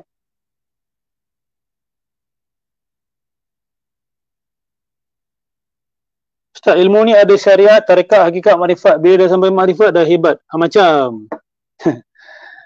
Okey, tingkatan-tingkatan ni dia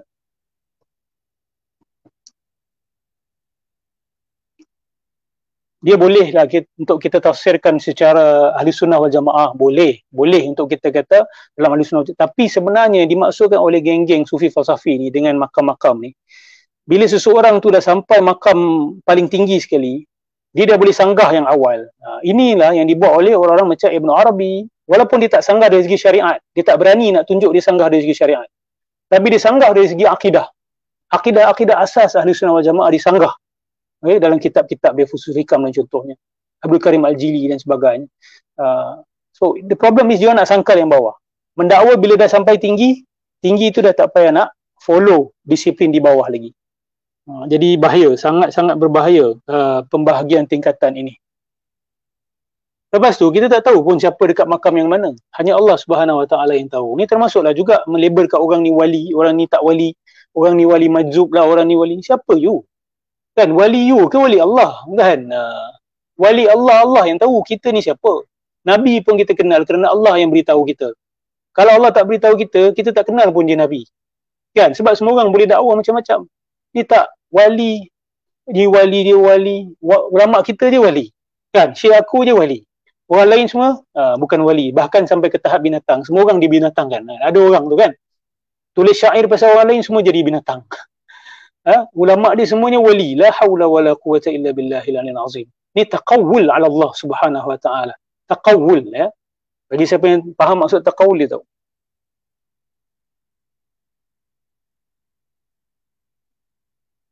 Nur Nilam Sehari ni yang setahu saya anak M. Nasir. Tak silap saya lah, anak M. Nasir, nama dia Nur Nilam Sehari. Dia tulis lagu tu tak salah untuk anak dia. Wallahualam. Ada seorang ustaz kat kampung saya bagi kuliah kat masjid, bawakan hadis palsu tentang Nur Muhammad dengan yakinnya dia seolah-olah hadis sahih. Lepas tu dia kata kita adalah penzahiran Allah. Nampak tak? Tu saya kata konsep Nur Muhammad ni dia tak ada terpisah dengan Wahdatul Wujud. Awak takkan dengar orang cerita Nur Muhammad, hakikat Muhammadiyah secara terpisah dari Wahdatul Wujud. Kecuali dia tak faham. Kecuali dia sendiri tak faham bahawa konsep Nur Muhammad ni adalah termasuk dalam sistem Wahdatul Wujud. Palsu hadis Nur Muhammad ni palsu tapi ialah ada orang ni dia ada kedegilan ilmiah degil, tapi bukan berdasarkan ilmu, banyak berdasarkan ta'assub. Sebab guru aku ajar, takkan guru aku salah, engkau siapa? Main gitu, kita ni main gitu je, hang siapa? Kan kita minta pada Allah supaya kita jangan jadi macam tu. Hujah boleh datang daripada sesiapa, kebenaran boleh datang daripada sesiapa. Kita tengok apa yang dia cakap. Ni tak, kalau bukan aliran kita, kalau bukan guru kita, ditolak semuanya. Mana boleh macam tu? Tak boleh macam tu. Okey. banyak kali saya kata juga, even tulisan-tulisan Ibn Arabi, ada benda-benda yang betul apa yang dia cakap. Kita tak pernah kata semua benda tulis salah. Dan saya tak pernah kata bahawa semua benda yang ditulis salah. Sama juga Abdul Karim Al-Jili. Ada beberapa fakta-fakta sains yang mereka sebut dalam kitab mereka yang luar biasa. Luar biasa. Tapi itu bukan tanda mereka wali, sebab orang kafir pun ada cakap benda-benda macam ni. John Dee, Aristotle pun ada cakap tentang fakta-fakta sains yang hanya diketahui kemudian hari. Al-Jili pun ada sebut, dia jelaskan kenapa langit biru, dia jelaskan secara saintifik dalam Insan Kamil, which is quite amazing. Bagi saya itu kehebatan akal dia tak ada kaitan dengan makam kewalian dia apa, tidak. Macam hari ni lah, banyak je orang-orang bukan Islam yang dapat Nobel Prize, bukan bermakna dia orang wali. Okay? Sebab ada orang dakwa bahawa Ibn Arabi pernah kata dia telah meninggalkan jejak dia dekat planet Marikh. Dia telah meninggalkan jejak dia di planet Marikh. Soalnya macam dia kata dia dah sampai planet Marikh, mengikut cara ataupun ilmu melipat bumi, dia dah sampai planet Marikh dan dia meninggalkan kesan dia dekat sana. Supaya nanti bila orang sampai Mars, orang tahu bahawa apa yang dia cakap itu betul. Kalaupun nanti kita jumpa tapak kaki manusia dekat Marikh, okay, jangan cepat-cepat untuk kita rumuskan itu adalah kaki Ibn Arabi. Ini bahaya. Sebab apa? Jin ni dia tak susah nak pergi planet, okay? Dia tak susah nak pergi Marikh ke, nak pergi bulan ke, tak ada masalah. Dan banyak discovery sains dalam sejarah manusia juga diketahui melalui penyampaian jin.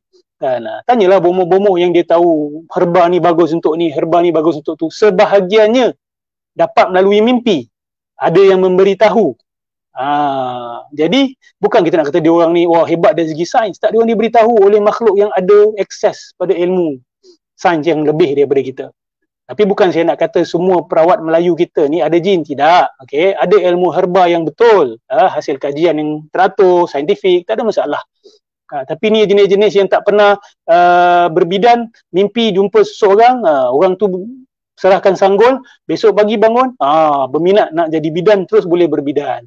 Kan, mimpi ada orang datang, awak dah boleh mengurut, saya nak kurniakan ilmu kepada awak, bangun terus boleh mengurut, tahu sakit orang kat mana, tengok badan je tahu sakit dekat mana, tak pernah belajar, tak pernah apa, itu ada dampingan jin, ya.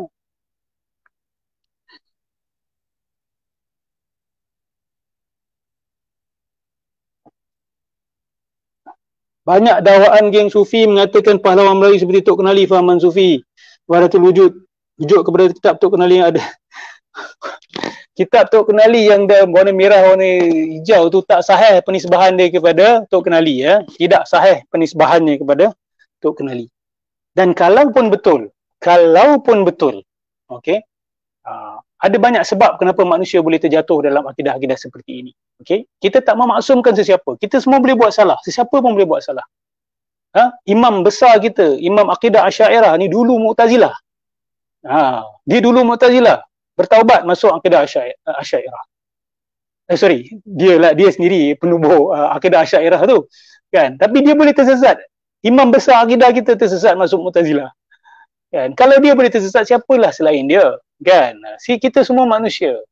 Tapi masalah sebahagian kita menganggap bahawa Syekh sekian-sekian mana boleh salah. Tak mungkin. Ya, dia adalah pahlawan kita. Dia dah banyak jasa. Kita hormati jasa dia orang. Kita iktiraf di mana mereka berjasa. Di mana mereka silap, kita kena. Janganlah ikut. Hanya kerana mereka membawa kebebasan kepada tanah Melayu contoh. Dah tu semua kita ikut. Tak boleh. Itulah ta'assub. Itu yang Nabi benci. Itu yang agama datang untuk suruh kita buang benda-benda macam tu. Yang baik kita ikut, kita doakan mereka, kita ucap terima kasih kepada mereka. Yang salah kita jangan ulang. Dan jangan marah bila orang kata sesuatu itu tidak betul. Kalau salah tinggalkan, bawa hujah. Kalau nak pertahan kata tak salah, bawa hujah, jangan bawa sentimen. Siapa kau nak kata tok nenek aku mana boleh main macam ni? Tak boleh, kan?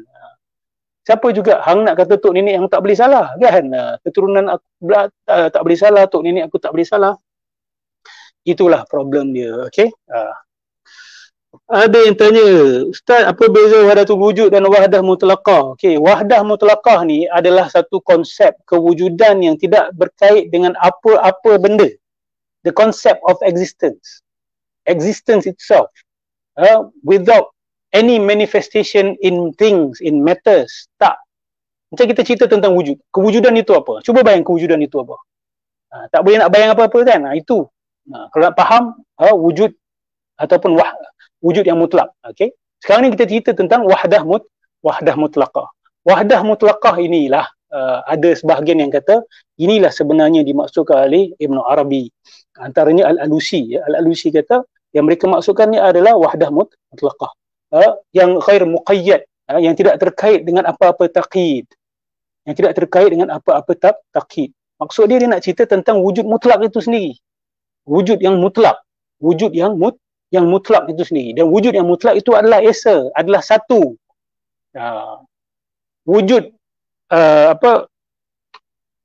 wujud A dengan wujud B adalah sama. Maksud dia wujud tu hanya satu. Okey, wahdatul wujud ini lain. Wahdatul wujud ini maksud dia segala-gala yang ada ini menunjukkan kepada kewujudan satu zat. Satu zat. Saya ulang zat. Saya tak takut menggunakan lafaz zat sebab memang mereka menggunakan lafaz. Ada seorang daripada Singapura siap ajar bahawa alam ni macam Tuhan, macam gajah kan. Gajah ni kita tak boleh nak kata belalai dia tu adalah gajah. Kaki itu sendiri adalah gajah, ekor itu sendiri adalah gajah. Kan? Samalah macam alam ini kita tak boleh nak kata pokok ni adalah Allah. Kita tak boleh kata tanah ni adalah Allah, binatang ni adalah Allah. Kerana semuanya adalah zat Allah. Kau? Dia cakap terang-terang ada dalam video ni. Semuanya adalah itu wahdatul wujud. Itu wahdatul wujud. Adakah itu yang dibengar oleh golongan sufi falsafi ni termasuk Ibn Arabi dan sebagainya? Bagi pandangan saya, ya. Okey, ya. Walaupun mereka cuba nak berlapik sana, berlapik sini, hakikat mereka segala-galanya adalah Tuhan. Cuma tak boleh nak kata pokok itu adalah Allah, matahari itu adalah Allah. Sebab pokok itu bukan keseluruhan Allah, bukan segala-galanya Allah. Matahari itu bukan segala-galanya Allah. Semua ini adalah kesatuan. Macam saya satu, tapi saya ada tangan, saya ada mata, saya ada hidung, saya ada telinga. Ini bukan contoh saya bagi, Ibn Arabi yang bagi contoh ini. Seperti Zaid, dia kata Zaid ada tangan, Zaid ada mata, Zaid ada telinga, Zaid ada hidung. Tapi tangan itu sendiri nak kata bukan Zaid boleh, nak kata Zaid pun boleh. Kan? Pening? Cuba hadam balik apa yang saya cakap ni. Dia boleh difahami sebenarnya, tapi sebab kita tak biasa, dia macam pening sikit. Okey, saya nak kena berhenti dah ni.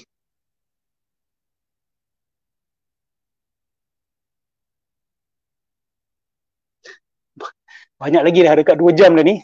Saya pun dah pancit dah ni. Okay. Jadi tak apa, simpan soalan awak pada sesi yang akan datang. Sebab kita tak selesai lagi bab keimaman ni. Bab keimaman ni antara paksi akidah batiniyah ni. Okay.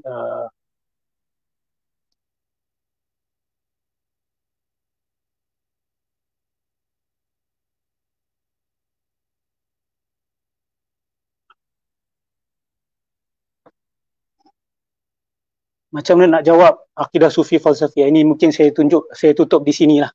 Okey, orang yang kata nak faham pegangan dia tu tak perlu logik, kita tanya dia, kenyataan dia itu menggunakan logik ataupun tidak.